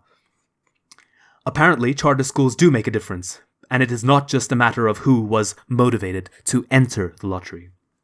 The often repeated argument that traditional public schools must take all the students who show up does not mean that they must lump them all together when teaching them. If some successful charter schools today benefits from having many highly motivated students, as critics claim, there is nothing to prevent traditional public schools from having the same beneficial effects from the even larger number of highly motivated students who entered the lottery for a charter school but did not win. If officials who decide policies for traditional public schools prefer instead policies based on such concepts as inclusion or diversity, then responsibility for the educational consequences that follow is theirs and are not the fault of charter schools. If some parents decide not to enroll their child in a charter school when confronted with academic or behavioral standards they are not used to, or if they withdraw their children later after discovering that they find the standards too hard, that is not simply the charter school expelling students in order to maintain a good record. How critics could possibly know how many of these internal decisions were made for what particular reason is one of many mysteries about how some charter school critics reach their conclusions. A leading charter school critic, Professor Diane Ravitch of New York University. I like how he's introduced Professor Diane Ravitch of New York University like 6 or 7 times over the course of just these readings now. Professor Diane Ravitch has based a sweeping conclusion on her interpretation of charter schools' educational results. Quote, "Charter schools are a failed experiment. Study after study has shown that they do not get better test scores than public schools unless they screen out English language learners and students with profound disabilities." End quote. There have been studies that reached opposite conclusions as to whether charter schools get better test scores than traditional public schools. And if Professor Ravitch chooses to believe those studies that fit her assumptions, so be it. But as to her accusation that charter schools do not get better test scores than public schools unless they screen out English language learners and students with profound disabilities, that is something that can be tested empirically. Here we go, the master of empiricism, Thomas Sowell, taking down useless ideologues, one professor at a time. A nationwide study comparing the proportion of students with disabilities in both charter schools and traditional public schools found that the average difference between the proportion of students with disabilities in traditional public schools was higher by about 2 percentage points. Statistics cited by Professor Ravitch herself in her book Reign of Error show that while 11% of students in the nation have disabilities, charter schools enroll only 8%. In 2019, the New York Post reported that 20,847 students with disabilities make up 18.5% of total charter enrollment, versus 19.4% in the rest of the public system. In other words, the difference was just under 1 percentage point. Are differences of these magnitudes, from 1 to 3 percentage points, supposed to explain away charter school students' better educational outcomes than the outcomes in traditional public schools in the same communities? Such differences may provide talking points, but are such talking points the way to evaluate the education of children for whom education is one of their few hopes for a better life? That's the end of the first half of the chapter, cultural differences. Then we get to the second subheading, which is called Student Discipline Differences. Despite the plain fact that students come from many different backgrounds on both sides of the Atlantic and exhibit very different behavior patterns, the prevailing preconception and policy in many public schools is that statistical disparities in the disciplining of students from different racial, ethnic, or other social backgrounds must be due to biased treatments of those students, rather than to any possible differences in student behavior. The illogic of this was pointed out years ago in a landmark study titled No Excuses by Abigail Thernstrom and Stefan Thernstrom. They cited data showing that black students are 2.5 times as likely to be disciplined as whites and 5 times as likely as Asians. But as they also pointed out from the same data, whites were disciplined at a rate twice that of Asians. Was that racism against whites? If not, then why was it automatically racism when blacks were disciplined 2.5 times as often as whites? The Thornstroms also showed that the differing rates of school discipline were highly correlated with differing proportions of children raised in single-parent homes in these 3 groups. But the rate of disciplining of black students was not correlated with whether their teachers were predominantly white or included a substantial proportion of teachers who were black. In fact, one study indicated that when teachers were asked to characterize which of their students were disruptive, black teachers named black students more often than did white teachers. The seemingly invincible fallacy that differences in outcomes between groups can only be due to other people's biases against particular groups, not to any differences in the behavior of the groups themselves, has led to school policies directed at reducing statistical disparities between groups in such disciplinary actions as suspensions or expulsions for disorderly or violent conduct. Here, as in other contexts, school officials' accountability has meant accountability for carrying out specified policies and procedures, not accountability for the educational consequences of those policies and procedures. The consequences of reducing statistical disparities in rates of punishment have included imperatives to reduce the statistical rate of punishments in general. Since one cannot increase the rate of punishments for groups with low levels of disruptions and violence, the only viable alternative for reducing statistical disparities is to reduce the rate of punishment of students in groups with higher levels of disruptions and violence. Moreover, students themselves become quite aware when there is little or nothing that teachers can do to them when they misbehave. Just how far the degeneration of school discipline can go was illustrated by incidents when David Levin, a co-founder of the KIPP schools, was a beginning teacher in a traditional public school in Houston under the Teach for America program. Quote, "One of the older children walked across the room during class, zipped down his fly, pulled out his penis, and asked a girl for oral sex. Levin sent him to the principal. He was sent back in 30 minutes. Another student threw a book at Levin's head. The office kept him an hour before sending him back, sucking on a Tootsie Pop." The point here is not to claim that these are typical offenses, but to demonstrate how egregious student behavior can become and still be tolerated under existing policies and practices in some traditional public schools. Later, when Levin and Michael Feinberg founded the first KIPP school, their policy was instant and overwhelming response to any violation of the rules. This is what led some critics of KIPP school discipline to give the school's initials the meaning Kids in Prison program. The analogy fails, however, because students in KIPP charter schools, as in other charter schools, are there by choice and are free to leave. Instead, KIPP charter schools have grown over the years to become the nation's largest non-profit charter school network. An observer of a KIPP charter school in the Bronx, where its students were housed in the same building with a traditional public school, found this scene at lunchtime. At lunch on any given day, children from the same neighborhood, eating the same food at the same time, in the same room, are a portrait in contrast. On one side of the room, the KIPP students, all but 2 in attendance, are seated in order and eat while they talk in quiet conversational tones. On the other side of the room, chaos is breaking out.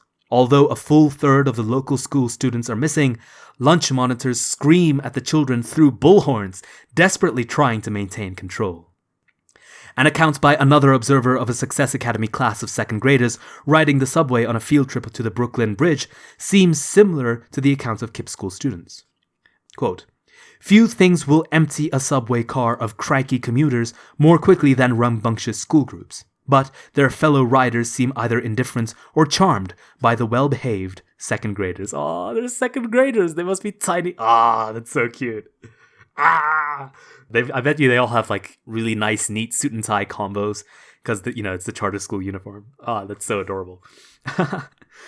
Though neither behavioral standards nor any other single factor is likely to explain why some schools do much better than others, it is hard to imagine how educational quality can be maintained amid bedlam. Yet, the behavioral standards in charter schools have repeatedly come under fire from critics, and the ability of charter schools to maintain such standards have been restricted by law in California's 2019 educational reforms. Unsubstantiated accusations of excessive harshness in student discipline are in keeping with a more general notion that unjustified punishment against minority students is the beginning of a school-to-prison pipeline.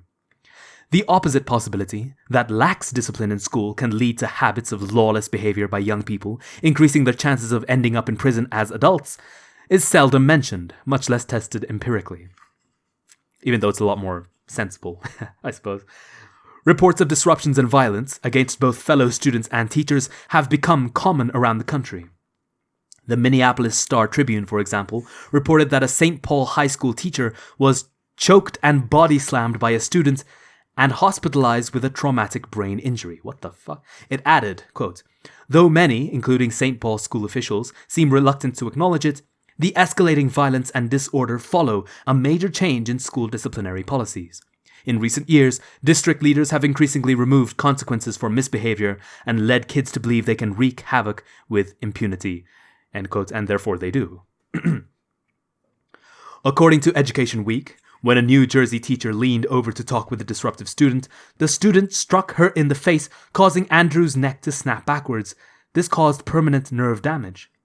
The result, quote, "The student was suspended for a week for disrespect toward a teacher, not for assault, and then returned to Andrew's classroom in Bridgeton, New Jersey.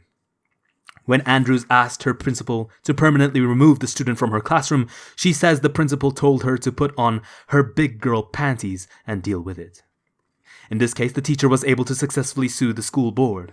But it can be difficult even to get accurate statistics on assaults against either teachers or other students when both the data and the definitions are controlled by the very authorities who promote lax discipline policies, and who are accountable for reducing suspension rates, but not accountable for the educational consequences.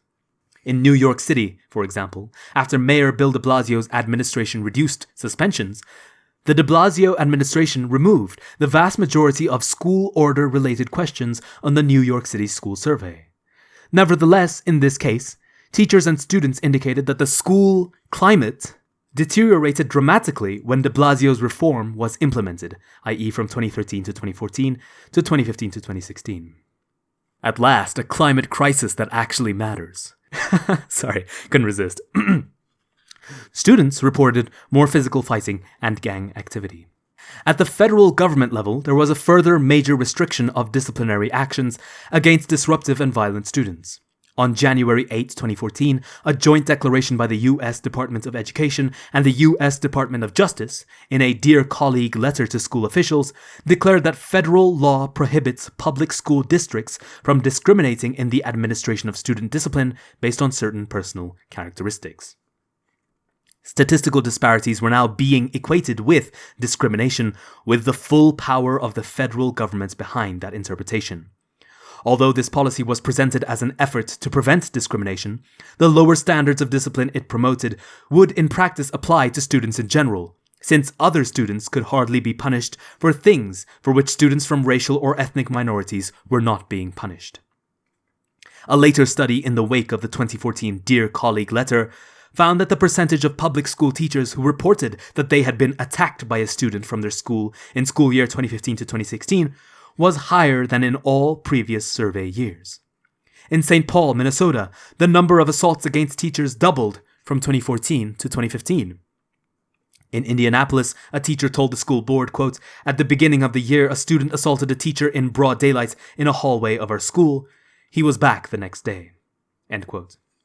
One of the painful problems in disciplinary policies is that this issue has gotten tangled up with racial issues. But the very same kinds of policies produce the same kinds of results in England, where the underclass is predominantly white. British victims of violent students include a pregnant teacher who had a miscarriage. Sorry, another flash of anger. Who had a miscarriage after being physically attacked by a student. And another teacher who was stabbed to death in the classroom in front of her other students. What the fuck is going on? It has long been recognized that teenagers especially tend to test the limits of what they can get away with. The question for adults is not simply where to draw the line, but whether to draw the line. Too often, hazy and lofty rhetoric, restorative justice being a phrase and a process currently in vogue, uses talk as a substitute for drawing a line with consequences. Incidentally, the student attack on a pregnant teacher in England had its counterparts in New York City. At Norman Thomas High School, a student had punched a pregnant teacher in the stomach and said, "I'm going to kick the baby out of you. I'm going to make you have that baby." Instead of immediately suspending the student, the Department of Education allowed him to return to school until his suspension hearing took place. Many people with a particular social vision regard punishment as something that can be replaced by other ways of changing people's conducts. In other words, they are ideologically opposed to punishment in general. Others have reasons to be opposed to punishment for reasons of their own self-interest. In the United States, teachers' unions have supported policies reducing student suspensions and expulsions, despite the fact that teachers have often been targets of student violence. The cost to other students of having their education and their chances in life as adults ruined by chronic troublemakers in the schools is seldom even considered in such arguments. Keeping the troublemakers in school may not mean that they are actually learning anything except how to be troublemakers, but some people may think that if troublemakers are no longer in school, they are likely to drift into a life of crime on the streets. However, if instead of stealing from stores or homes when they are out of school, the troublemakers ruin the education and the futures of the students around them, the damage may be far worse. Even if lax discipline policies produce no real benefits in the long run to either troublemakers or other students, there are benefits for adults who run the schools. From the standpoint of officials in the public school system and officials in the teachers' unions, the worst hoodlum in a school and the most conscious and intelligent student in that same school bring exactly the same amount of taxpayer money into the system. There is the same financial incentive to keep hoodlums in the system as there is to prevent conscientiousness and successful students from transferring to charter schools. Every student who leaves the traditional unionized public school system, whether by expulsion, dropping out, or transferring to a charter school, causes the system to lose money that is based on how many students are enrolled. In the city the size of New York, this can add up to millions of dollars a year. That is incentive enough to try to keep as many students as possible in the system as long as possible, whether they are learning anything or not, and even if some of them ruin the education, and with it, the futures of other students. People who are opposed to firm discipline, whether for ideological or financial reasons, often criticize charter schools, whose discipline policies and practices tend to be stricter than in traditional public schools, but charter schools face an inherently different set of incentives and constraints. Unlike traditional public schools, which automatically receive students due to compulsory attendance laws, charter schools receive only those students whose parents voluntarily chose to apply for their admission. Letting some disruptive and violent students ruin the education of a much larger number of other students who are in school to learn would be counterproductive for the charter schools themselves. Parents seek admission of their children to charter schools, not only for a better education but also for better safety than in schools where disruptive and violent students are allowed far more latitude. Therefore, charter schools would lose more than they would gain by following the same lax discipline policies as traditional public schools. Moreover, anti-charter school reforms that force the charter schools to accept more disruptive and violent student behavior reduce the charter school's attraction for parents seeking both safety and better education for their children. Like most such reforms, the real beneficiaries are adults with vested interests in traditional unionized public schools, when the competitive attractions of charter schools are reduced. That's page 112. That's the end of chapter 5. We have one last chapter, chapter 6, Dangers, which I am going to not read the whole entirety of. I will read two short sections, one at the start and one at the end. Chapter 6, Dangers, which starts with a quote from David Osborne. Charter schools are like many education reforms. They have broad but shallow support among a majority of the population and intense but narrow opposition from teachers' unions and their allies. Against a background of decades of widespread angst about how, when, or whether non-white youngsters could close the test score gap between themselves and their white counterparts, the fact that this gap has already been closed by non-white youngsters in New York City charter schools as a whole is a landmark achievement. It is also an achievement that has received relatively little public recognition, in proportion to the magnitude of that achievement and in proportion to the number of educational doctrines which that achievement has exposed as fallacies. The educational success of these charter schools undermines theories of genetic determinism, claims of cultural bias in the tests, assertions that racial integration is necessary for blacks to reach educational parity, and presumptions that income differences are among the root causes of educational differences. This last claim has been used for decades to absolve traditional public schools of any responsibility for educational failures in low-income minority communities. The supposed imperative for smaller class sizes is also called into question when the most successful of the charter school networks, the Success Academy charter schools, have average class sizes of 30 or more students. What happened in New York City's charter schools is no guarantee of the same things happening in other communities, though, in fact, somewhat similar results have been found elsewhere. Nor are outstanding charter school results a guarantee that charter schools are categorically superior to all traditional public schools, even in New York City, or that the methods used by many charter schools are best for children from all socioeconomic backgrounds. But whatever the limitations of the social range of what charter schools have achieved thus far, the implications of their existing achievements can nevertheless be a game changer in the field of education, to the extent that facts are known and heeded. As an analogy, the initial flight of the Wright brothers' plane was shorter than the wingspan of a Boeing 747, but the implications of what it proved, on however small a scale, reverberated around the world and changed that world forever. Once it was proved that a machine could lift itself into the air and move forward through the air under its own power, even for a distance not quite as far as from home plate to second base on a baseball diamond, that was decisive. That's a throwback. For those of you who used the Pythagorean theorem to find out what that distance was, there you go. That's your payoff. How much the scope of that machine could be expanded was an engineering question that only the future could answer. But the scientific question was already answered by that first flight. The educational achievements of charter schools may be little known to the general public and either denied or downplayed by critics, but Officials of the traditional public schools with whom they compete show by their actions that they see charter school achievements as a very real danger. So do teachers' unions, and both actively make themselves dangers to charter schools. And so he spells out some of those dangers through anti-charter school reforms, i.e. political laws designed to hamper the progress of charter schools. For example, there was, I think, a law in California that prevented charter schools from disciplining children as rigorously as they usually would. Thomas Sowell writes, California has created the nearest thing to tenure for troublemakers among students. Opposite policies in the Success Academy charter schools in New York are directed toward getting kindergarten students used to following rules from the first day, when showing up wearing the wrong socks with the school's uniform is enough to get the child turned away at the door. It is not that socks are so important, but that rules are important, if time, energy, and morale are not to be dissipated in simply trying to maintain order and keep students focused on the central task of getting an education. Just a small number of students allowed to disrupt classes and defy teachers with impunity can ruin the education of many other students who are trying to learn. Of course, he already talked about this quite extensively in chapter 5, but it's nice to reinforce the idea anyway. This is just one of the many ways in which the education of students plays no such important role in educational policy as in educational rhetoric.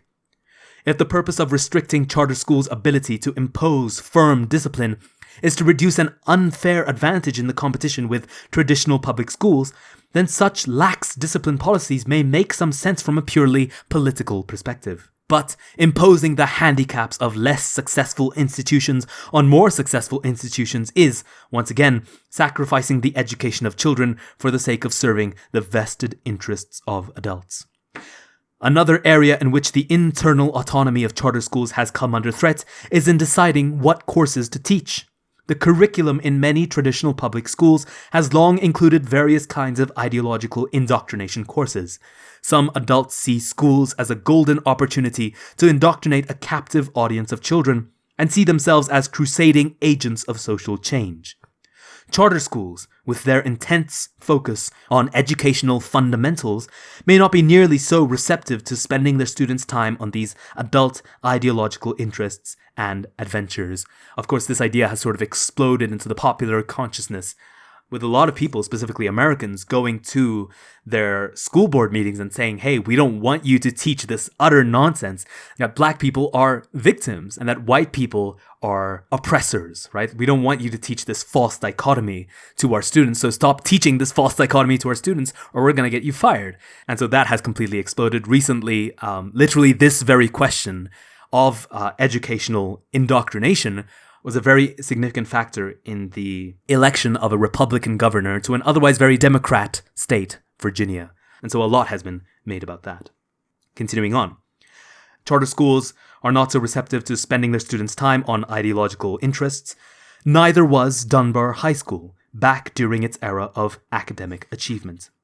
Ideological agendas in public schools absorb time, energy, and resources that are especially needed in the education of young people from a cultural background often lacking in many of the things that youngsters in more fortunate circumstances can take for granted, such as highly educated parents, books in the home, and a whole way of life that prepares them in childhood for achievements as adults. Propagandists in the classroom are a luxury that the poor can afford least of all. While a mastery of mathematics and English can be a ticket out of poverty, a highly cultivated sense of grievance and resentment is not. Grievance for whites, resentment for apparently everyone else. People of color, they call us fucking...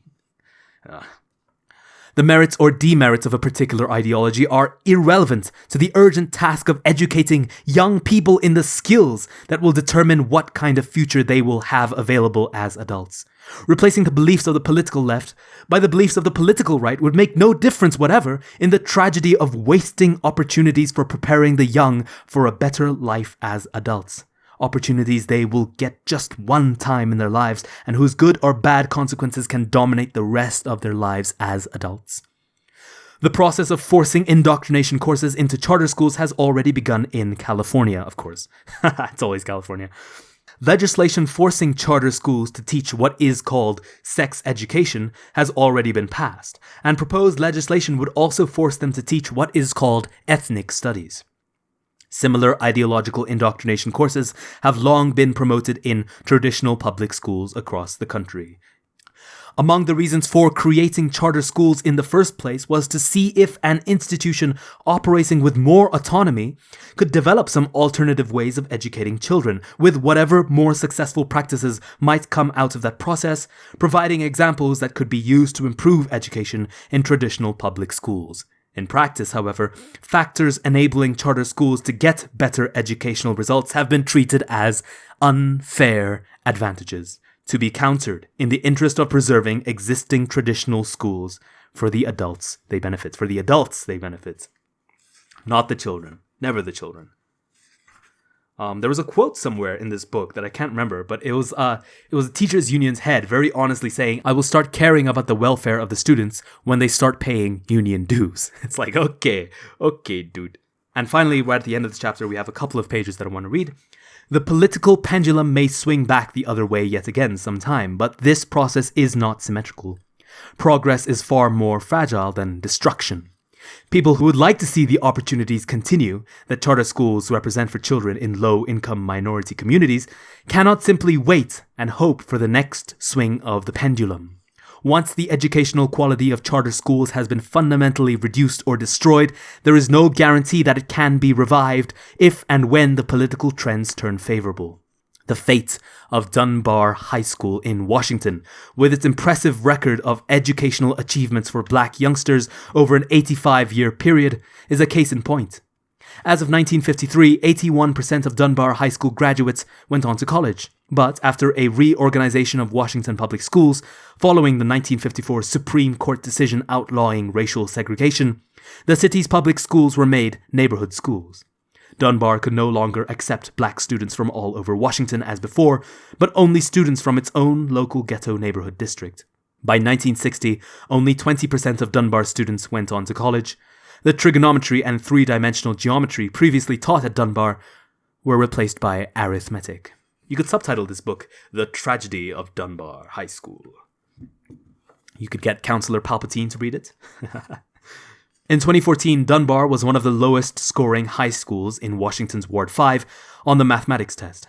A KIPP charter high school in that ward had 3 times as high a proportion of its students passing the mathematics tests as did the students in Dunbar High School.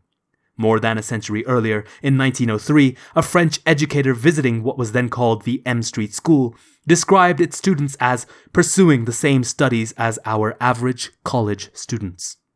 A student from this high school in that era took the entrance examination for Amherst College, and as a result of his performance on that exam, he was given credit for his first-year college mathematics on the basis of what he had learned in the high school that was later named Dunbar. He graduated from Amherst in 3 years, class of 1905, Phi Beta Kappa.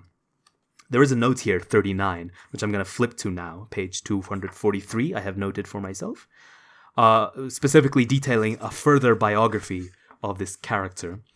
He was the son of a slave, and he entered Amherst in 1902, 1 year before the 40th anniversary of the Emancipation Proclamation. There's a source for that here, which I'm going to skip. Yet today, more than a century after he graduated from Amherst, the legacy of slavery is still being invoked by some to try to explain away today's social problems. Incidentally, in 1903, one of Mattingly's high school classmates, I guess Mattingly is his name, one of Mattingly's high school classmates became the first graduate of the same high school to enter Harvard. So that's who he was. He was the son of a slave, and yet people still are saying, my ancestors were slaves, therefore you need money? Come on, dude. Anyway, returning from the notes. Nor was Mattingly unique. Over a period of 62 years, ending in 1954, 34 graduates of Dunbar High School, and the M Street School as it was known before it was renamed in 1916, were admitted to Amherst College. Of these, 74% graduated from Amherst, and of these graduates, more than 1/4 were Phi Beta Kappas. Dunbar graduates also became Phi Beta Kappas at Harvard, Yale, Williams, Cornell, Dartmouth, and other elite institutions during that era. They're still elite, I don't know. Dunbar's abrupt destruction as a quality educational institution in the 1950s was not done deliberately or maliciously. It was simply an imposed institutional change in just one aspect of its circumstances. a different source of students, who were black students both before and after the change. The school continues to exist today as an institution with students, staff, and physical accommodations. Indeed, it now has an impressive new building costing more than $100 million and surpassing anything that Dunbar ever had when it was a high-quality educational institution. But Dunbar students' math test scores are now among the lowest in its ward. If the more intrusive and numerous reforms of charter schools being proposed and enacted today, closely following the agenda of the teachers' unions, are successfully carried out, the consequences may not be so much a reduction in the number of charter schools as the undermining of the qualities that have enabled many of these schools to so outperform traditional public schools in their communities as to pose an existential danger to those unionized schools. Unionized schools. That's a hard word to say. Unionized schools. Charter schools may well continue to exist as institutions, just as Dunbar High School does, after the heart of their educational success has been diminished or destroyed. Even if political trends later became more favorable to charter schools, restoring that success can be very unlikely. A sharp distinction must always be made between the physical survival of particular schools and the survival of educational quality in those schools. The former may be important to adult incumbents in charge of those schools, but the latter is crucial to the fate of children, especially those children who have few other favorable options in life. For denatured charter schools to survive as institutions, in the same sense in which Dunbar High School today survives as an institution, would be only a painful mockery. And now we get to the final excerpt that I want to read from the book, which is a short afterword, if you will, called The Future. And then immediately after that, we get into the appendix, which is like a huge collection of statistics and tables, essentially gathering all the grades from all the students in New York City. It's ridiculous, of which only a small sample was used when I first read the stats at the beginning of this reading. And then after that, there's the notes, and then after that, there's the index. So we're done with the book after this, and it's only a couple pages, so bear with me here. The Future. As Edmund Burke warned more than 2 centuries ago, we are too exquisite in our conjectures of the future. We cannot simply compile a wish list of things that we would like to see happen in the future. Trying to micromanage the future has a very poor track record. What a line. Trying to micromanage the future has a very poor track record, and so does simply letting things drift. What we can do is consider in advance what kind of general principles and specific institutions seem promising. Perhaps the most important of these general principles is that schools exist for the education of children. Schools do not exist to provide ironclad jobs for teachers, billions of dollars in union dues for teachers' unions, monopolies for educational bureaucracies, a guaranteed market for teachers' college degrees, or a captive audience for indoctrinators. Those who want to see quality education remain available to youngsters in low-income minority neighborhoods must raise the question again and again when various policies and practices are proposed. How is this going to affect the education of children? A surprisingly large proportion of policies and practices cannot answer that question. Institutional arrangements are especially in need of careful scrutiny, because so much of what institutions do is little known to the general public, despite having major effects on educational outcomes. How many members of the general public know that there are 1 million students on charter school waiting lists, while local district officials prevent charter schools from acquiring vacant school buildings in which to educate them? Given the small likelihood of a general public that can stay abreast of ongoing institutional decisions, there is a special need for scrutiny of what particular institutions are being empowered to do and what that is likely to lead to. One current institutional arrangement that is long overdue for change is in the oversight of charter schools, which need oversight like all other institutions, but the crucial question is what kind of oversight? To have created an institutional situations where officials in the traditional and unionized public school system are in charge of providing classrooms and other services to charter schools reflects either a remarkable degree of naivety or a remarkable degree of cynicism. This is an institutional situation very much in need of fundamental change so that charter schools are not continually forced to dissipate time and resources fighting off harassments and obstructions, time and resources that could be far better used for the education of their students. The recent California legislation empowering officials representing incumbent traditional unionized public schools to decide if new charter schools are needed by the public or convenient for existing schools is an institutional issue with a long track record of obstructing progress in other fields.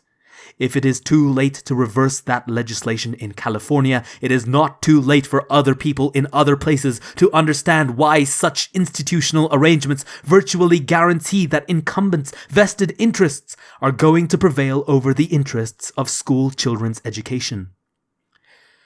Possible ways of having charter schools independently overseen could include a separate chain of command for charter schools and/or an ombudsman, appointed not by politicians dependent on teachers' union money, but by some independent authority, such as a court.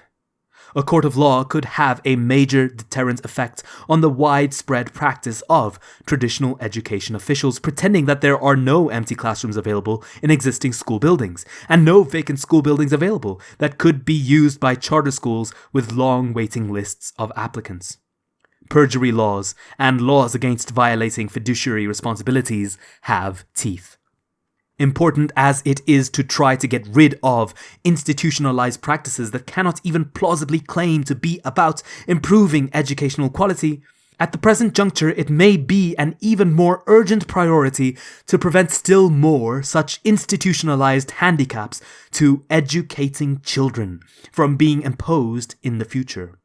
Amid a swirl of slippery words such as transparency, accountability, and due process, the plain and direct question that must be asked again and again is, how, specifically, is this going to make the education of children better?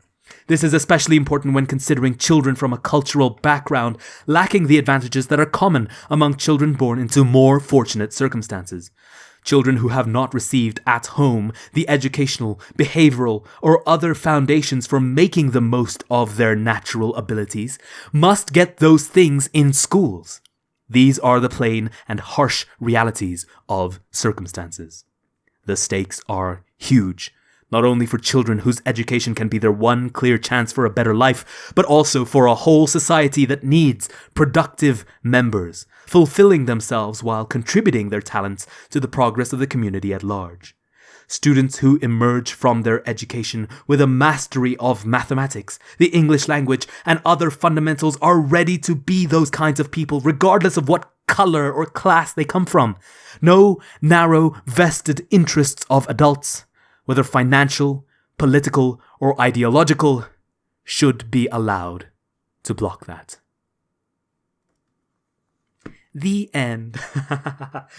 Thomas Sowell was founded. I first listened to him in 2020, shortly before the BLM riots, which is very coincidental because I didn't really have any perspective or an intellectual background on any of these things, or even an interest. And then I stumble upon Thomas Sowell and I'm like, wait, this guy's been saying this shit for 40 years. And not only that, but it's well researched and it's well articulated. So I was immediately like, what the hell are people doing? How the hell have we been mired in this shit for 40 years? And then the BLM riots happened and I was like, oh my fucking god, this is so beyond frustrating that the same racist shit that has been deepening the divide between peoples ever since the civil rights movement, right? It's a different kind of racism from Jim Crow, which is that blacks are inferior. No, this one says the same thing, but in a different way. It says that whites are superior, but only because they have some magical quality of whiteness or whatever. And so listening to a lot of Thomas Sowell in that time period literally changed my mind on the entire world and opened my eyes to so much. So I owe him an immense debt of gratitude to really awakening me to this idea. Red-pilled, as the kids say these days. I don't really like that phrase, because it kind of implies that there's a blue pill, right? That you can live in ignorance of these facts. But I think everyone who is supposedly blue-pilled knows full well the facts of the situation. They're just willing to accept all of the fallacies of the situation because it is personally beneficial to them. Now, does that mean that there aren't people who are just blatantly ignorant of what was going on? Obviously not. I was like that once upon a time, like Neo at the start of the Matrix when he still had that job. But what I'm specifically saying is that once you are confronted with the truth of the matter, you can't forget it the way that Cypher did in the Matrix, right? You can't go back to the way things were. You can't wipe your memory of the understanding of what is actually going on in the world. And so either you fight for truth, the way Thomas Sowell does, and you fight for freedom, the way Thomas Sowell does, and you fight for responsibility, the way Thomas Sowell does, and you fight for the next generation, the way that Thomas Sowell does, or you ignore all that for the sake of now. And I could link that to abortion. I could say that literally people are murdering their children for the sake of their present wellness. But that's about as much as I really wanted to say anyway. So there you go. That's my equation. Hope you guys enjoyed Thomas Sowell. I hope you guys check out his content. He is deeply, deeply, deeply a heroic figure to me. I really look up to him. There are other guys, I suppose, who will put giant posters of David Beckham because he's a contemporary football star, right? I'm not 20 years behind on my cultural references. Or on a more animalistic front, those guys who have giant posters of hot women. For me, that giant poster would be Thomas Sowell. And just reading this book again reminds me of why, even though I haven't really watched his videos for a long time because I've already watched all of them, right? And he doesn't do very many TV appearances anymore, so you kind of run out after a while.